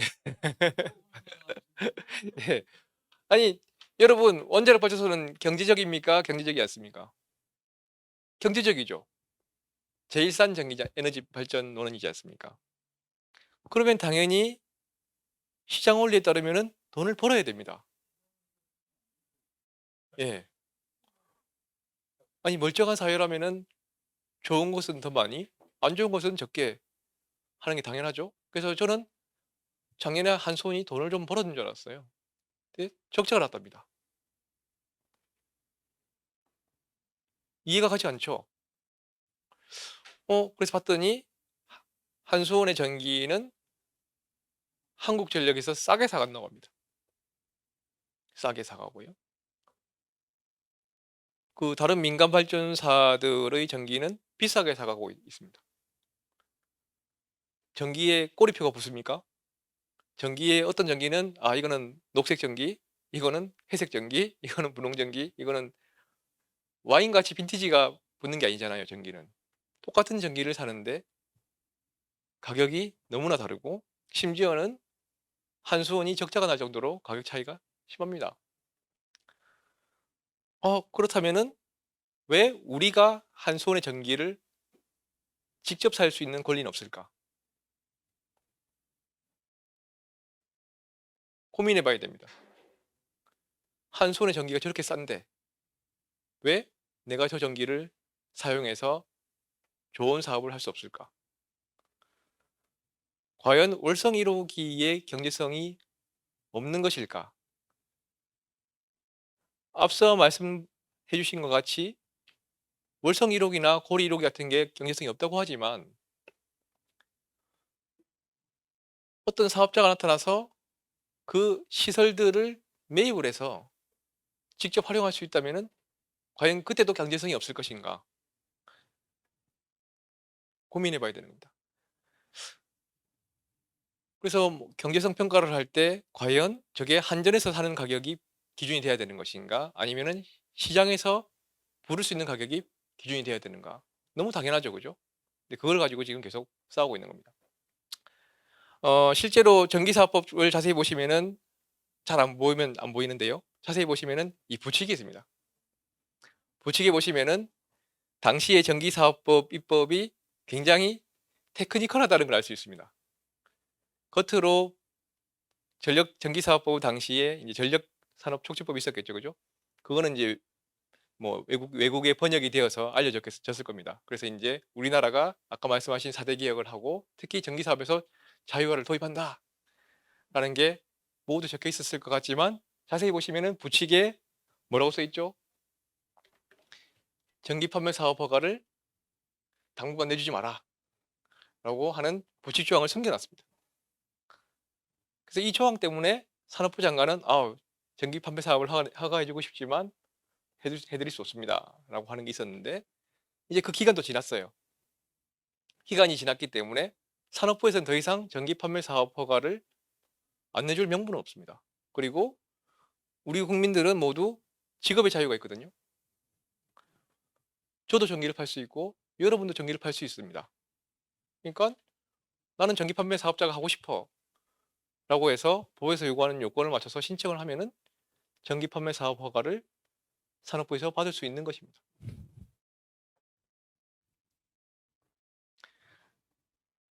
예. 뭐 자세히 보시면은 뭐 허가의 뭐 요건 뭐 이런 것들이 있고요. 이제 허가를 받으려면은 과연 전기 판매 사업을 허가를 받으려면은 아까 앞에서 본 것처럼 뭐 인적, 물적 시설을 갖추고 뭐 기술적, 재정적 이런 걸 갖춰야 되는데 과연 그게 뭘까라고 생각해 보면은 전기 판매 사업자가 갖춰야 될 기본 시설이 있을까요? 저는 별로 없다고 봅니다. 여행사랑 비슷하다고 생각하거든요. 인적 필수 요건이 필요할까요? 물론 뭐 고장 나면은 가서 고치고 해야 될 것 같기도 한데 뭐 그것도 크게 필요할 것 같지 않습니다. 그래서 제가 생각하기로는 소규모 중개사업자보다 다른 사업자들보다 훨씬 더 판매 사업 허가는 쉽게 내줄 수 있는 누구나 할 수 있는 그래서 일본에도 수백 개가 있고 프랑스에도 수백 개가 있는 그냥 누구나 여행사처럼 세울 수 있는 아주 쉬운 사업이다. 그래서 이제 제가 회사를 세워서 판매 사업 허가를 신청하는데 얼마 들지 않는다라는 게 제 생각입니다. 자, 그러면은 전기 사업 허가를 받을 수 있는 거는 법적으로 가능하다고 이제 판단이 되고요. 실제로 뭐 그거 하는 데는 어려움이 없어 보이는데요. 허가 신청서도 있고요. 물론 이제 구체적인 규정에서는 산업부에서는 전기 판매 사업 허가를 누가 과연 신청해라고 해서 내부 규정은 아예 없는 상태입니다. 아예 거의 판매 사업자가 신청이 들어온다는 전제를 안 하고 있습니다. 뭐 그렇지만 뭐 크게 어려운 허가가 아니기 때문에 쉽게 나올 거라 생각합니다. 자, 그러면은 과연 전기 판매 사업 허가를 받았을 때 이 회사는 운영이 가능한가? 즉 한마디로 돈을 좀 벌 수 있는가? 를 고민해 보면은 저는 있다라는 겁니다. 돈을 벌 수 있다라는 게 판단입니다. 왜? 아까 말씀하신 것처럼 그 우리나라의 전기 요금제는요 굉장히 왜곡되어 있습니다. 왜곡되어 있다는 것은요 시장에서 기회입니다. 그 기회가 어디서 나오느냐? 바로 가장 왜곡되어 있는 시스템이죠. 누진제입니다. 누진제예요. 예를 들어서 제가 세운 회사가 하이엔드 타겟, 즉 한 달에 1000kWh 이상을 쓰는 헤비 유저들을 대상으로 하는 누진제가 없는 상품을 출시한다면은 굉장히 히트를 치겠죠. 아까 말씀하신 것처럼 둔촌주공은 제가 보기에 조금 약한 것 같습니다. 둔촌주공은 그 정도까지는 제가 소비량이 없다고 보는데 조금 더 큰 평수의 큰 소비자들을 대상으로 하는 상품을 만들어서 팔면은 돈이 된다라는 게 판단입니다. 예를 들어서 킬로와트 아워당 200원 또는 S&P에다가 일정 이윤을 붙인 가격으로 판다면은 충분히 소비자도 이게 훨씬 싸다라는 것을 알겠죠. 그리고 단순히 제가 판매한다면은 큰 혜택을 주지 못하겠지만 뭐 다른 방범 서비스라든가 뭐 통신 서비스라든가 기타 서비스와 결합을 해서 판매하면은 더 할인될 유인이 클 겁니다. 예, 이건 누진제에 대한 얘기고요.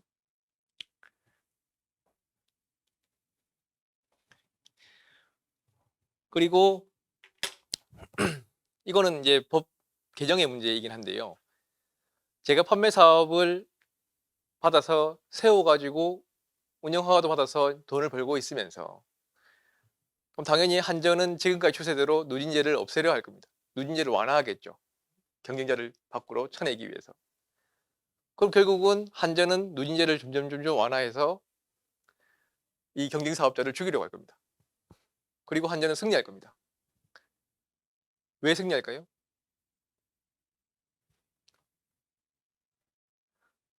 새로운 판매 사업자는요. S&P 가격으로 전기를 구매해야 됩니다. 즉 150원, 120원 넘는 가격입니다. 그런데 한국전력은 자회사인 한수원이라는 회사를 이용해서 70원, 60원, 50원, 40원 이런 가격으로 전기를 사서 판매합니다. 이 경쟁이 공정합니까? 공정하지 않죠. 네. 전혀 공정하지가 않고 판매 경쟁을 열어줘도 판매 사업자가 살아남을 길이 없어요. 그래서 프랑스는 어떻게 했느냐? 프랑스도 비슷한 상황이죠. 그죠? 프랑스의 EDF, 프랑스 전력공사가 아레바, 지금 이름 바뀌었죠. 오란으로 바뀌었는데, 뭐, 어쨌든 그 원자력 발전 회사를 들고 있으니까, 얘들이 들고 있으니까, 거기에 전력을 쓰니까, 다른 판매 사업자가 이길 수가 없지 않겠습니까? 그래서 프랑스에서는 2010년에 법을 만들었습니다. 법을 만들어서 원자력 발전 사업자가 생산하는 전력량의 25%를 새로 들어오는 판매 사업자에게 같은 가격으로 판매하도록 해라. 그래야지 경쟁이 된다. 예, 이거는 정부가 해야 될 규제입니다. 왜? 공정한 경쟁을 촉진하기 위해서. 그리고 우리나라에서도 같은 상황에 있고요. 이 제도를 도입해 줘야 됩니다. 한솔 입장에서도 40원에 팔 거, 50원에 팔 거를 더 좋은 가격으로 다른 판매 사업자에게 팔 수 있다면은 없던 경쟁성이 살아나서 죽었던 고리 1호기가 살아나고요. 죽어가는 월성 1호기가 살아나고요.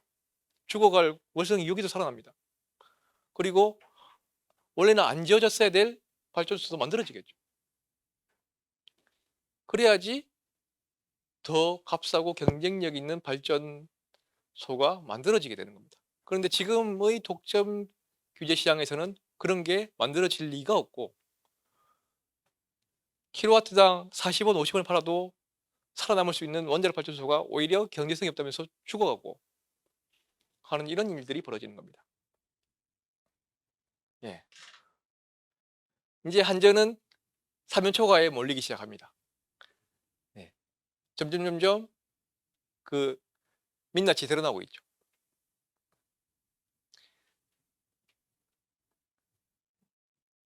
예. 조금만 있으면은 이제 한전이 손을 들 타이밍이 오고 있다.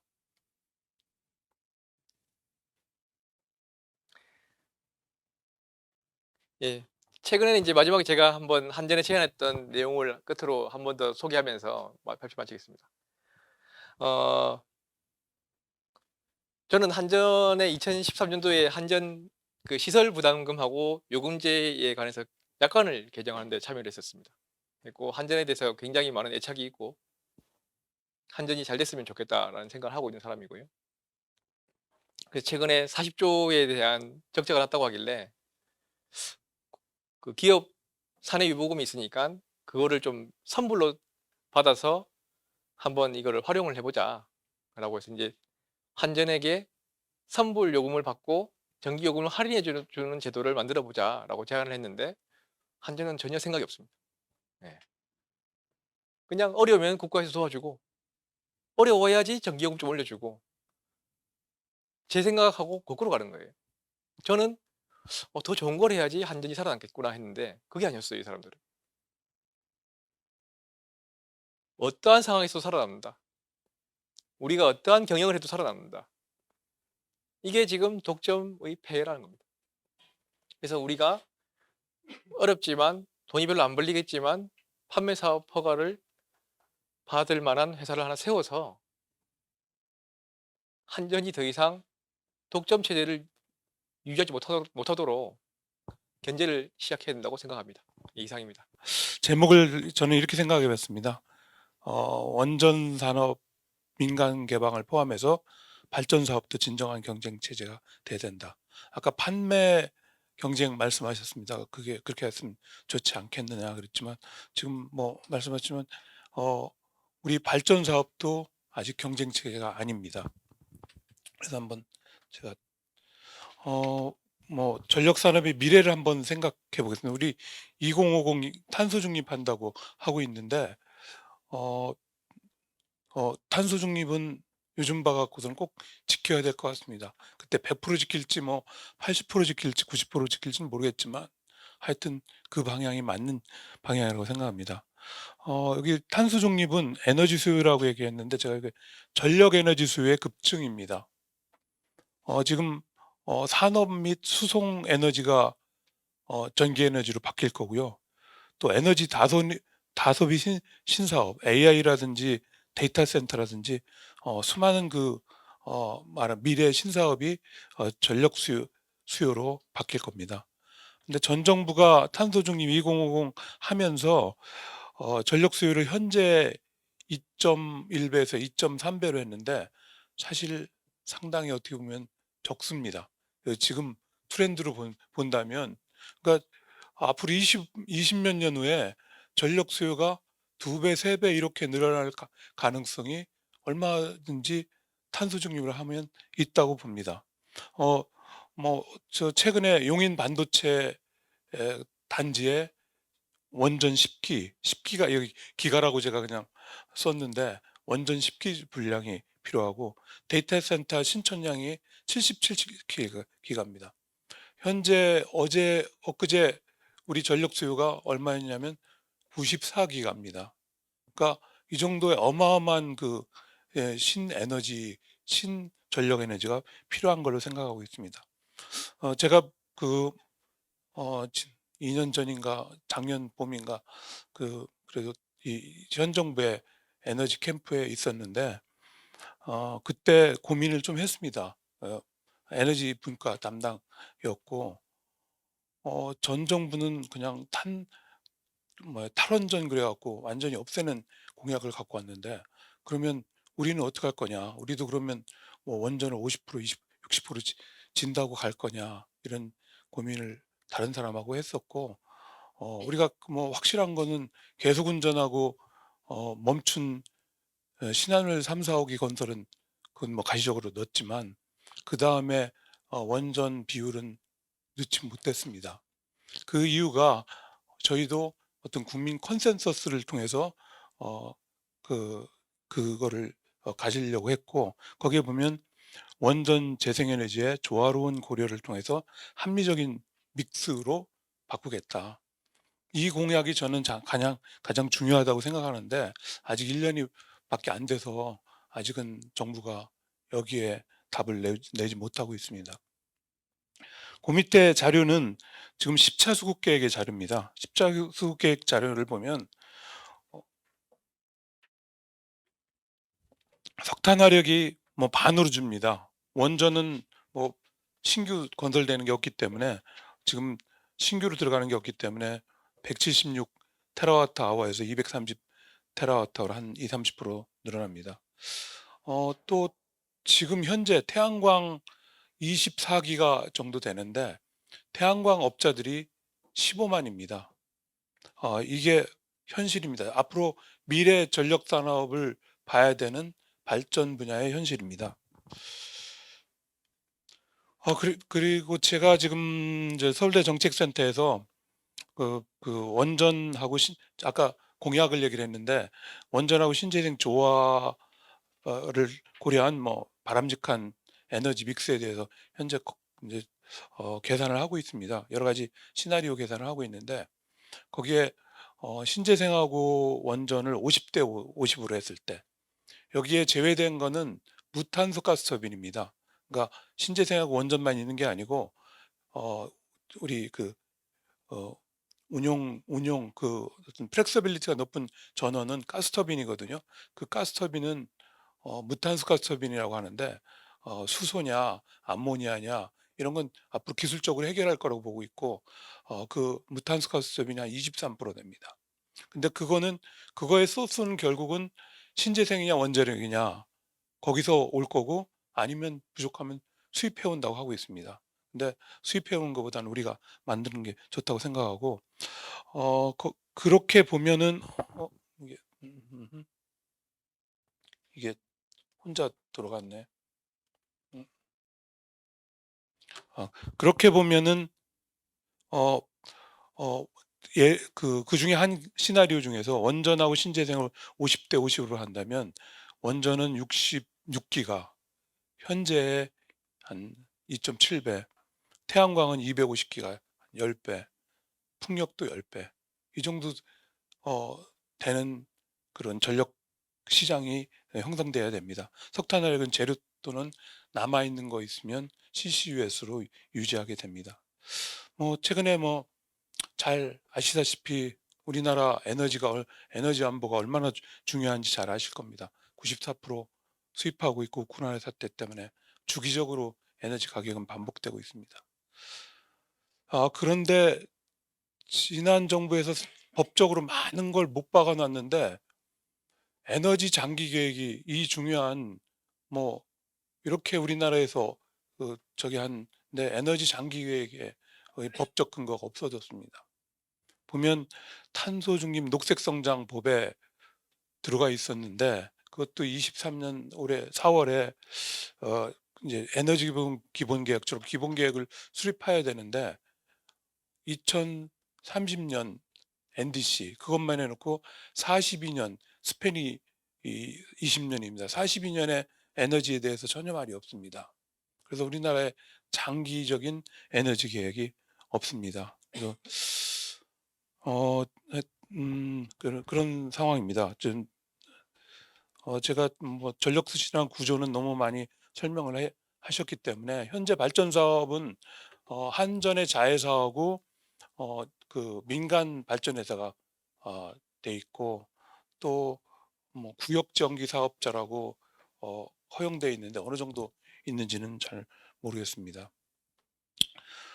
그 현재 발전 부분의 현황을 살펴보면은 한전 발전회사가 5개 회사인데 설비가 48%고 발전량이 45%입니다. 근데 민간 발전회사가 지금 얼마냐면은 35%에 발전량은 28%입니다. 지금 한 20년 구조 개편한 20년 후에 이렇게 지금 변해 왔고 그 발전 부분과 그 민간 어떤 불공정하고 아직도 규제 요금을 받고 있다는 건 뭐 더 설명하지 않아도 됩니다. 근데 그 한전 발전 회사는 공기업 회사로서 어떤 자기가 뭐 신재생이나 또 아니면 원전이나 뭐 이런 걸 선택할 권한도 없습니다. 그래서 자기 앞에서 설명드렸지만 앞으로 석탄화력은 2분의 1로 10여 년 후에는 줄어들고 한 20년 후에는 석탄화력은 제로가 되는데 아마 공기업이니까 가만히 있을 겁니다. 일반 회사 같으면 그냥 안 있을 겁니다. 그다음 원전 사업 살펴보면은 저희 30%입니다. 그리고 10차 수급 계획에 의하면 36년에 35%까지 가고 그리고 탄소 중립이 되면 아까 한 3배 규모로 그 확대되고 근데 현재 원전 산업에 대해서는 민간 참여 생각도 못 하고 있습니다. 근데 많은 대기업들이 최근에 SMR 얼라이언스에 40개 기업이 참여하고 있는데 거기 유수의 대기업이 다 참여하고 있습니다. 그래서 그분들 말을 안 하지만 SMR은 내가 하고 싶다. 건설에서 하고 싶다. 그런 생각을 할 겁니다. 이런 수요에 맞춰져야 된다고 생각합니다. 그래서 원전 사업에도 민간 참여가 필요하다. 사실은 그 후쿠시마 사고 이전에 민간이 원전 사업에 참여하려고 있었고 그런 움직임도 많이 있었는데 그 후에 없게 됐습니다. 그래서 저는 물론 아까 그 우리 조 교수님께서도 하고 판매 경쟁에 대해서 말씀하셨는데 뭐 당연히 판매 경쟁이 중요한 시장의 어떤 동인이 되겠지만 발전 사업도 변화해야 된다고 생각합니다.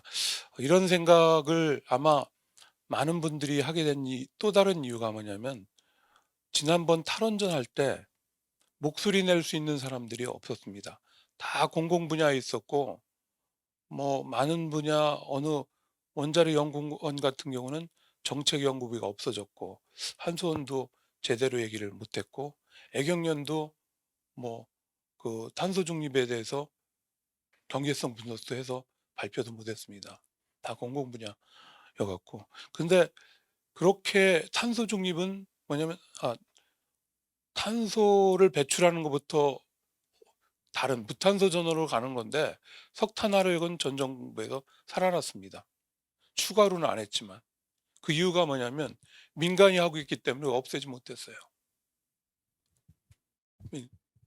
민간이 하고 있기 때문에 없애지 못했다고 생각합니다. 그래서 원전 산업도 뭐 아까 그 우리 황지원 변호사 얘기했지만 뭐 EDF는 한 25%를 민간에 판매하라고 한 것처럼 어느 정도 백본으로 정부가 쓰긴 써야 되지만 민간이 참여한다면 공기업도 결국은 경쟁 체계 그러니까 한수원이 남는다면 공기업도 경쟁체가 될 거고 또 많은 그 발전 사업에 어떤 전원 구성의 믹스에 활력을 줄 거라고 생각합니다.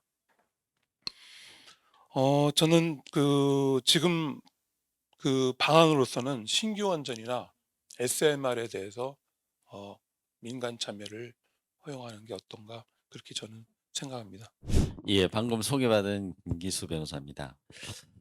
전력 산업이 독점화되어 있다는 것은 이견이 없는 것 같습니다. 지금 전력 산업 우리 120년이 넘었는데 지금은 새로운 패러다임이 필요한 때다 이런 생각이 듭니다. 지금 새로운 패러다임에 대해서 우리 이 조성봉 교수님이나 또는 아니면은 벌써 20년 전부터 IMF 지적 받아가지고 우리 한국의 새로운 패러다임이 필요하다고 제시를 했는데 이것을 받아들이기를 상당히 힘든 문제인 것 같습니다. 아까 빅뱅 얘기를 하셨는데 그런 어떤 구조 변환이 오기에는 힘든 거 아닌가 싶고 1940년대 초반에 들어 가지고 조선 총독부에서 이거를 이제 통폐합을 시도를 합니다. 이제 전력이 이 총동원 체제 하에서 가장 중요한 자원이었기 때문에 이거를 갖다가 총독부에서 전기회사를 통폐합을 하는 그런 과정을 이제 총독부에서 시도를 하게 됩니다. 그 전에는 전력 수급에 주안이 있었기 때문에 민간 자본을 가급적이면 이 유치를 해가지고 발전소를 많이 세우고 송전망을 세우고 하는 것이 주된 포인트였습니다. 근데 이것은 이제 국가 총동원 체제에 들어가면서 이걸 어떻게 수급을 해서 관리하는 것 여기에 주안점이 갖춰져 있는데 총독부에서도 다 완성을 하지 못했습니다. 그리고 해방 이후에 이 기속 재산으로 그대로 받은 것이죠. 그 받은 전기 회사가 이승만 정부 시절에도 이걸 통폐합하지 않고 민간에 원론적으로 민간에다가 불화를 하려고 했는데 부채가 많아갖고 불화를 못했습니다. 그런데 박정희 정부 들어서 이제 빅뱅이 일어난 거죠. 그래서 이제 한꺼번에 전력공사법이 생겨가지고 통합이 된 건데 그 체제가 사실 지금까지 왔다고 보시면 됩니다. 그런데 우리가 이 전력 산업이 이 자율화하는 거, 시장에 맡기는 거 이것에 대해서 지금은 좀 때가 지났다. 한참 지났다는 생각이 듭니다. 이 자율화를 안 했기 때문에 탈원전이라는 이런 병폐도 생겼다라고 생각이 됩니다. 전력 시장이 자율화되어 있었다 그러면은 탈원전이라는 것이 생기지 않았을 거다 저는 생각했고 저는 전기사업법에 주목을 하는데요. 우리나라 전기사업법에는 1조에 첫 번째 가치가 수급의 안정입니다. 안전이 아니고 안정입니다. 공급과 수요를 안정시키는 거 이거를 전기사업법의 첫째 목적인데 이것은 독점 체제에서 가장 효율적으로 작동이 된다고 저는 생각합니다. 두 번째 가치가 또 있어요. 전기사업법의 두 번째 가치는 경쟁 촉진입니다. 전원 사업자들 간의 경쟁을 촉진한다. 이 두 가지 상반되는 가치를 전기사업법이 규정을 하고 있습니다. 근데 경쟁 촉진과 전혀 다른 탈원전이라는 것은 원자력 발전을 장기적으로 시장에서 축출하는 정책입니다.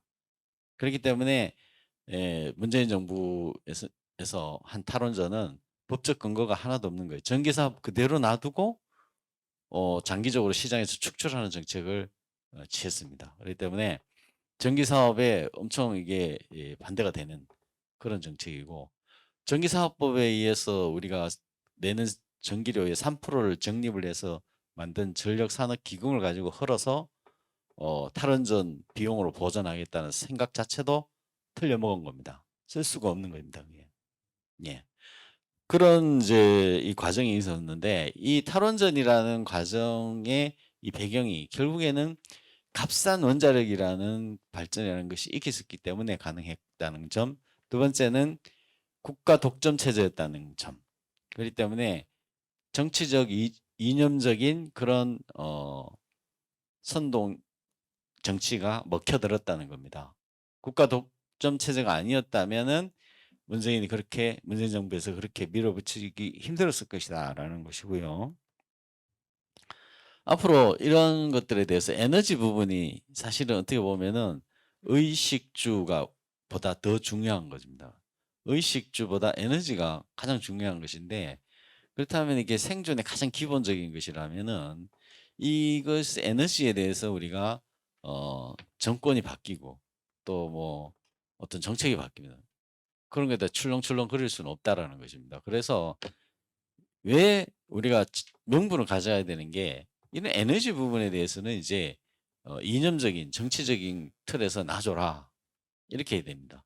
그래서 지난 정부에서 지금 탈원전 부분에 대해서 뭐 경제성 가지고 다투고 안전성 가지고 안전하니 안 하니 하면서 막 다투고 경제성 가지고 다투고 뭐 이런 차원을 넘어선다는 것입니다. 그래서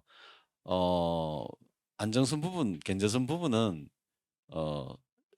시장에 맡기면은 이제 자연스럽게 해결되는 부분이다라는 점도 있지만은 문재인 정부에서 밀어붙인 이 탈원전은 상당히 이념적 정치적인 것이었고 그것이 국가 독점 체제 하에 한전 시스템에 기반했기 때문에 그렇고 결국에는 그 값비싼 보조금 받는 값비싼 전기가 값싼 전기 덕에 그게 확장되는 거죠. 그래서 뭐 악화가 양화를 구축하는 것처럼 재생에너지가 보조금이 많아지면은 그 사람들이 정치 세력이 됩니다.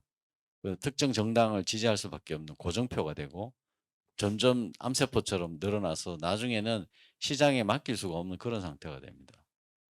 그렇기 때문에 지금 정부에서는 이것을 시장에 맡기는 정책을 빨리 서둘러야 되지 않느냐. 윤석열 정부에서 이걸 해야 될 개혁까지 첫 번째다라는 것이고 두 번째는 윤석열 정부에서 이 카르텔 얘기를 했는데 저는 전기 사업과 관련이 없는 사람입니다. 그래서 지난 한 5, 6년 이렇게 경험해 보면 이게 뭔가 카르텔이 있는 것 같은 느낌이 받았습니다. 그래서 이것을 한전 카르텔을 좀 깨야 되지 않겠냐 하는데 한전에 계시는 분들한테 좀 죄송합니다만은 이제는 좀 내려놔야 될 때가 아닌가 이런 생각이 듭니다. 이제 5분 지난 것 같아 가지고 예. 어쨌든 지금 에너지는요. 그 제가 볼 때는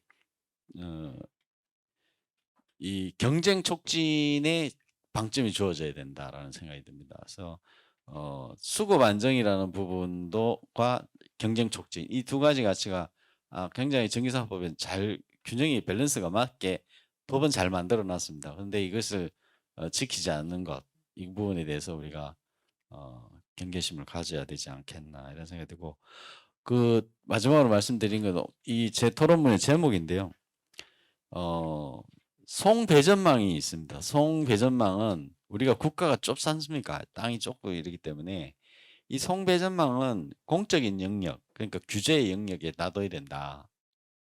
어떻게 보면은 송전망, 특히 배전망보다 송전망은 이것에 대해서는 규제 영역을 공공의 영역일 수 있습니다. 공공성이 되게 강한 부분이고 또 발전하고 전기 판매 이 사업에 대해서는 우리가 시장의 영역에 과감하게 맡겨야 된다.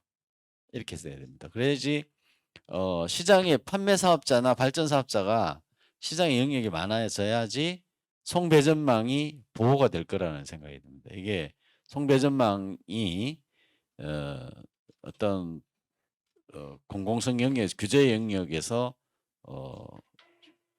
귀중한 자산으로 우리가 보존할 필요가 있고 전기 판매 사업자는 시장의 영역에 확실하게 맡겨야 된다 이런 생각이 듭니다. 그렇다면 탈원전이라든가 이런 뭐 어떤 발전 사업자를 시장에서 영원히 축출하는 이런 이념적인 정책 같은 거는 발붙일 데가 없지 않겠냐 이런 생각이 듭니다.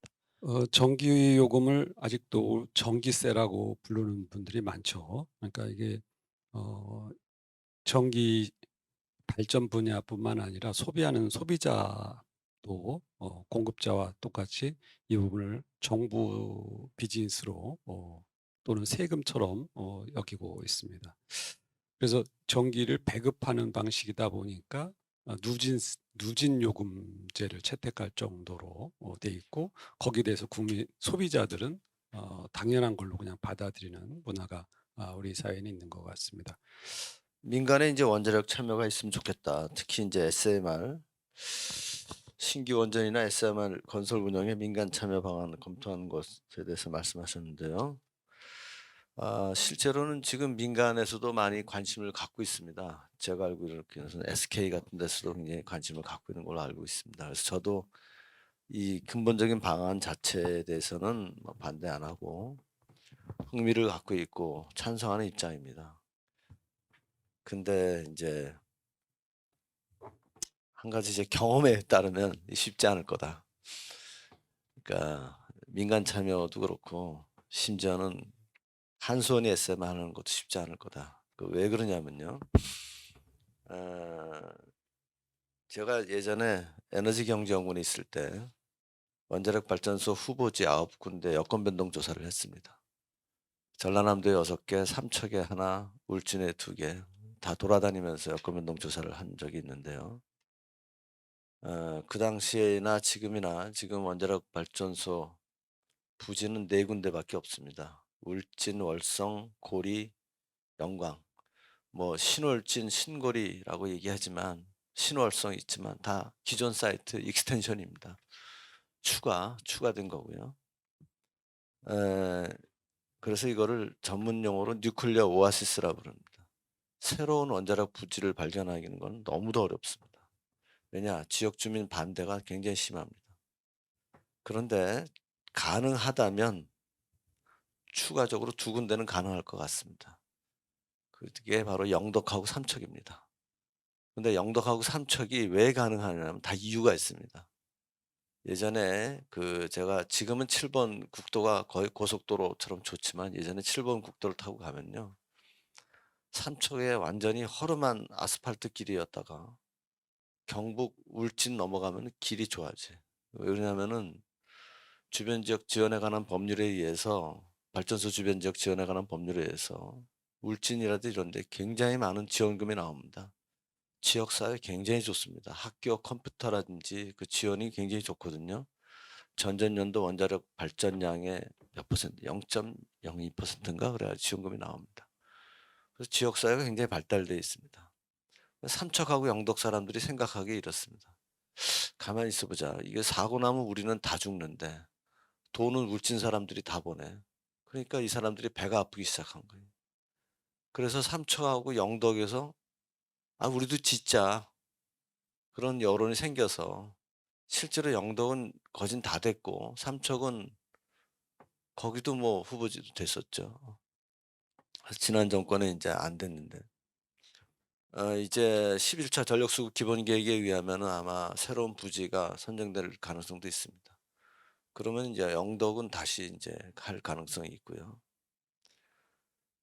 그렇지만 과연 수도권이라든지 인구 밀집 지역에 SMR을 짓는다 해서 그것이 받아들여지겠냐는 별개의 얘기입니다. 저는 굉장히 쉽지 않다고 봅니다.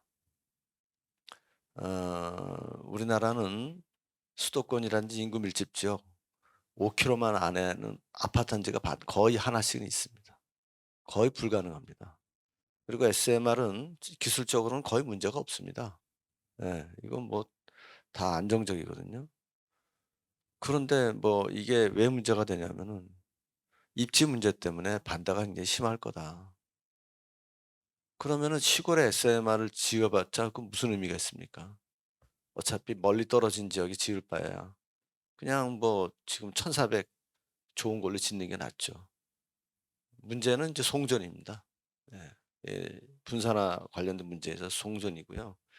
그래서 저는 SMR 논의가 많이 나오지만 우리가 생각하는 것만큼 그렇게 쉽지는 않을 거다. 민간 분들도 많이 그 생각을 하고 계신데 수도권 주변에서 SMR 입지, 부지를 찾는 거는 거의 불가능할 거다. 제가 그때 3년 정도 고생을 많이 했습니다. 맞아 죽을 뻔도 했고요. 여론조사도 많이 했고요. 그때 느낀 거는 이거는 이론이 아니라 감각입니다. 이거는 대도시는 안 되는 거로구나. 그걸 뼈저리 느끼고 있고요. 그다음에 송전망 같은 거 말씀을 하셨는데 송배전망 같은 경우에는 이제 규제 영역에 남겨두는 게 좋겠다 이 말씀은 맞는데 저는 한전의 송전망 건설 능력에 대해서도 이제 상당히 의심스럽습니다. 지금 신울진 지었지만 또 동해안의 석탄 발전소, 강릉의 에코, 그다음에 이제 좀 있으면 건설될 삼척 블루파워 이런 거 다 건설되지만 이제 송전을 수도권으로 못 합니다. 아직 HVDC 500kV 건설을 못 하고 있고요. 그다음에 경기도 쪽에 변전소 부지도 정하지 못하고 있습니다. 그 이유가 있습니다. 한전은요 공기업이기 때문에 사업을 투명하게 해야 됩니다. 그러니까 이런 송전선 건설의 가장 중요한 입지 문제, 주민 설득 이거에 한계가 있습니다. 민간은 이런 거 잘합니다. 그래서 송전망 건설 같은 거 꼭 한전이 다 책임질 필요는 없다 봅니다. 민간이 건설하고 에, 한전한테 이제 에, 그거를 넘겨 가지고 마치 지금 철도 같은 경우도 철도 건설관리공단이 있고 운영자 따로 있듯이 이거 다시 할 수 있을 것 같습니다. 다만 민간이 참여할 수 있는 것은 저는 오히려 원자력 산업 수출 이런 쪽에 지나치게 지금 한전하고 한수원이 하고 있는데 저는 그거는 한계라고 봅니다. 오히려 에, 민간 큰 우리나라 재벌들이 좀 들어와 가지고 원전 수출 같은 경우도 좀 적극적으로 했으면 좋겠습니다. 지금 사실 우리나라 재벌들이 토목에 부지공사 이런 데만 좀 들어왔고 사실은 한전하고 한수원이 종합건설관리로 다 들어왔기 때문에 이런 쪽에 이제 저 수출 쪽을 한전 한수원이 하고 있는데 제가 보기엔 역량이 예전에 우리나라 건설 중심의 회사들만큼 못한 것 같습니다. 그리고 사실은 한전하고 한수원은 원자력 발전소의 오퍼레이터입니다. 외국의 경우에는 오퍼레이터가 원자력 발전소 팔러 다니지 않습니다. 전부 다 패브리케이터가 팔러 다닙니다. 아레바, 지멘스, 미쓰비시가 팔러 다니지 GE나 웨스팅하우스가 팔러 다니지 칼이 비행기 팝니까? 보잉이 비행기 팔아야지. 이거 잘못된 산업 구조입니다. 이거부터 빨리 바로 잡아야 됩니다. 그래서 민간의 역동성은 이런 쪽에 빨리 역동성을 좀 확보해서 우리나라 원전 수출 지금 우리나라 방산 같은 쪽에 얼마나 민간이 잘하고 있습니까? 하나 같은 데서. 그래서 이런 걸 민간의 역동성이 있어야 되고요. 아직까지 웨스팅하우스 문제도 제대로 좀 해결하지 못하고 있습니다. 웨스팅하우스를 사든지 달래서 뭐 스페셜 컴퍼니를 하나 만들든지 돈을 좀 주든지 해가지고 이 문제를 해가지고 라이센스 어그리먼트 같은 거 다 잠재워야지 아직 웨스팅하우스 방해로 제대로 나가지도 못하고 있습니다. 이런 문제 같은 경우에는 민간의 역동성이 오히려 더 잘 해결할 수 있다고 생각합니다. 몇 가지 말씀하셨는데 뭐 송배정망의 한전의 한계를 말씀하셨거든요. 사실 원전 산업도 똑같다고 저는 봅니다. 한수원의 한계가 있습니다. 그 SMR은 어떤 발전소냐면 그냥 일주일 동안 아무 소리 안 돼도 안전한 발전소입니다. 그래서 그거를 왜 대형로 지금 뉴스케일이라는 게 있는데 그거 우리 한 기 지르면 20개를 갖다가 져야 되거든요. 물론 지는 방식은 다릅니다. 공장에서 갖다 찍어내 갖고 하는 방식으로 하기 때문에 개념은 다른데 하여튼 개수는 엄청나게 많습니다. 그래서 그런 부분에 대해서 어떤 민간의 추진력이 있다면 원전 사업도 마찬가지라고 생각합니다.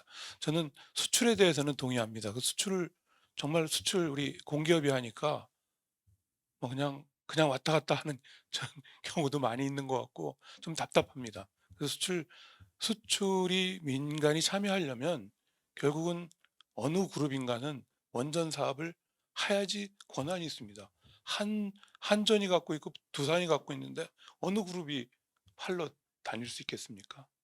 그런 원전 산업의 근본적인 해결이 저는 민간이라고 참여라고 생각하고 또 부지 문제를 말씀하셨는데 우리가 기본 전제에 대해서 탄소 중립이냐 뭐 그렇게 갈 거냐 안 갈 거냐 문제는 숙제가 있습니다. 제가 시나리오 어프로치를 하고 있는데 뭐 한 70% 신재생이 가려면 1,400조의 투자비가 듭니다. 뭐 가능하지 않은 거예요. 그냥 그림을 그리는 겁니다. 그러니까 뭔가 현실적인 걸 찾으려면 원전이만은 확 줄어듭니다. 뭐 수백 조가 줄어드는데 그러면 어떻게 할 거냐? 이거는 결국은 국민의 설득밖에 없는 겁니다. 시간을 두고 지금 상당히 어렵고 그거는 충분히 이해하지만 앞으로 이런 문제를 해결하려면 더욱더 민간이 참여해서 국민하고 같이 할 수 있는 사람들이 있어야 되고 공기업은 사실은 아까 말씀하셨지만 책임 문제 또 국민들은 보면 공기업은 어떻게 보면 이렇게 말하면 좀 뭐지만 봉이라고도 저기 그냥 때를 쓰면 돈이 나오는데 이렇게 생각할 수도 있거든요. 그래서 뭐 그 여러 가지 고민은 있지만 그 원전 산업에도 민간이 오면 또 바이탈라이제이션 되고 미래 문제를 해결하지 않을까 저는 그렇게 생각합니다. 저는 이제 2019년도에는 프랑스에 있었고요. 그 전에 이제 제가 유학을 마치고 돌아올 때쯤 되니까 월성 1호기가 경제성이 없다면서 이제 문을 닫더라고요. 그 사건 다 아시죠? 그래서 이제 저는 되게 의아했습니다. 제가 경제성이 있는데 왜 제가 문을 닫을까? 그래서 제가 돈이 좀 있으면은 월성 1호기 사서 전기를 팔아보면 좋겠다. 그런 생각을 했어요. 그래서 이제 사람들한테 이런 얘기를 하면은 저를 이상하게 보는 거죠. 아니, 우리나라에서 어떻게 원자력 발전 전기 판매를 개인이 합니까? 라고 물어보는 거예요. 근데 오늘 발표하신 거 보면 아시죠? 저희 동네 옆집 할머니도 발전 사업하세요. 제 친구들도 발전 사업하고 있습니다. 태양광 발전 사업자는 뭐 15만이 넘었다고 하지 않습니까? 10만이 넘었습니다. 그 당시에도. 원자력 발전소에서 나온 전기가 다르지 않습니다. 같은 전기입니다. 그거를 돈이 있으면은 사서 얼마든지 돌릴 수 있고, 실제로 그 아까 말씀하신 것처럼 원래 전력 사업은요, 민간이 하던 겁니다. 정부에서는 하던 사업이 아닙니다. 최초의 전기 사업은 그냥 자유롭게 민간이 전기를 만들어서 쓰고 팔고 하던 제품인 거죠. 마찬가지로 월성 1호기, 고리 1호기 개인들이 사서 돌려서 시장 가격 받고 팔 수 있습니다. 그런데 우리나라에서는 아무도 안 하죠. 뭐가 무서울까요? 무서운 게 있겠죠. 마찬가지입니다. 판매 사업도 제가 전기 판매 사업을 하겠다고 하니까 사람들이 하는 얘기가 아니 그거 다 법에 막혀 있는 거 아니냐? 어떻게 개인이 전기 판매를 하느냐? 한국전력이 팔지. 똑같은 얘기를 합니다. 한국전력공사는 이미 지금 상장되어 있는 회사입니다. 뭐 제가 회사를 만들어서 한다고 하더라도 크게 다르지 않습니다. 똑같은 일이 반복되는 거예요. 다만 이 사업을 하려고 하는 사람들이 또 같은 무엇인가 부담을 느끼고 있는 겁니다. 그래서 이 문제를 해결해야겠구나. 산업부로부터 제2의 판매 전력 회사에 대한 허가를 받아야겠구나. 설사 사업을 하지 않더라도 이 길을 한번 열어야겠다라는 생각이 들어서 제가 판매 자율화를 한번 논의해보자라고 제안을 드렸고, 이제 한번 이 뜻에 동참하실 분들을 한번 모집해서 판매 사업을 한번 진짜로 한번 해보려고 하고 있습니다. 오늘 아주 좋은 발표 아주 잘 들었습니다. 그리고 특히 우리가 주목해야 할 점은 오늘 이 판매 시장, 판매 부문을 자유화하는 것. 이건 굉장히 중요한 초점인데, 그런데 이제 저는 이 부분에 보면 정치 과정에 대한 소홀함이 있었다는 말씀을 하셨습니다. 그런데 사실은 정치 과정보다는 헌법의 문제거든요. 우리 헌법 보십시오. 지금 의회가 무제한적 권리를 가지고 있습니다. 그렇죠?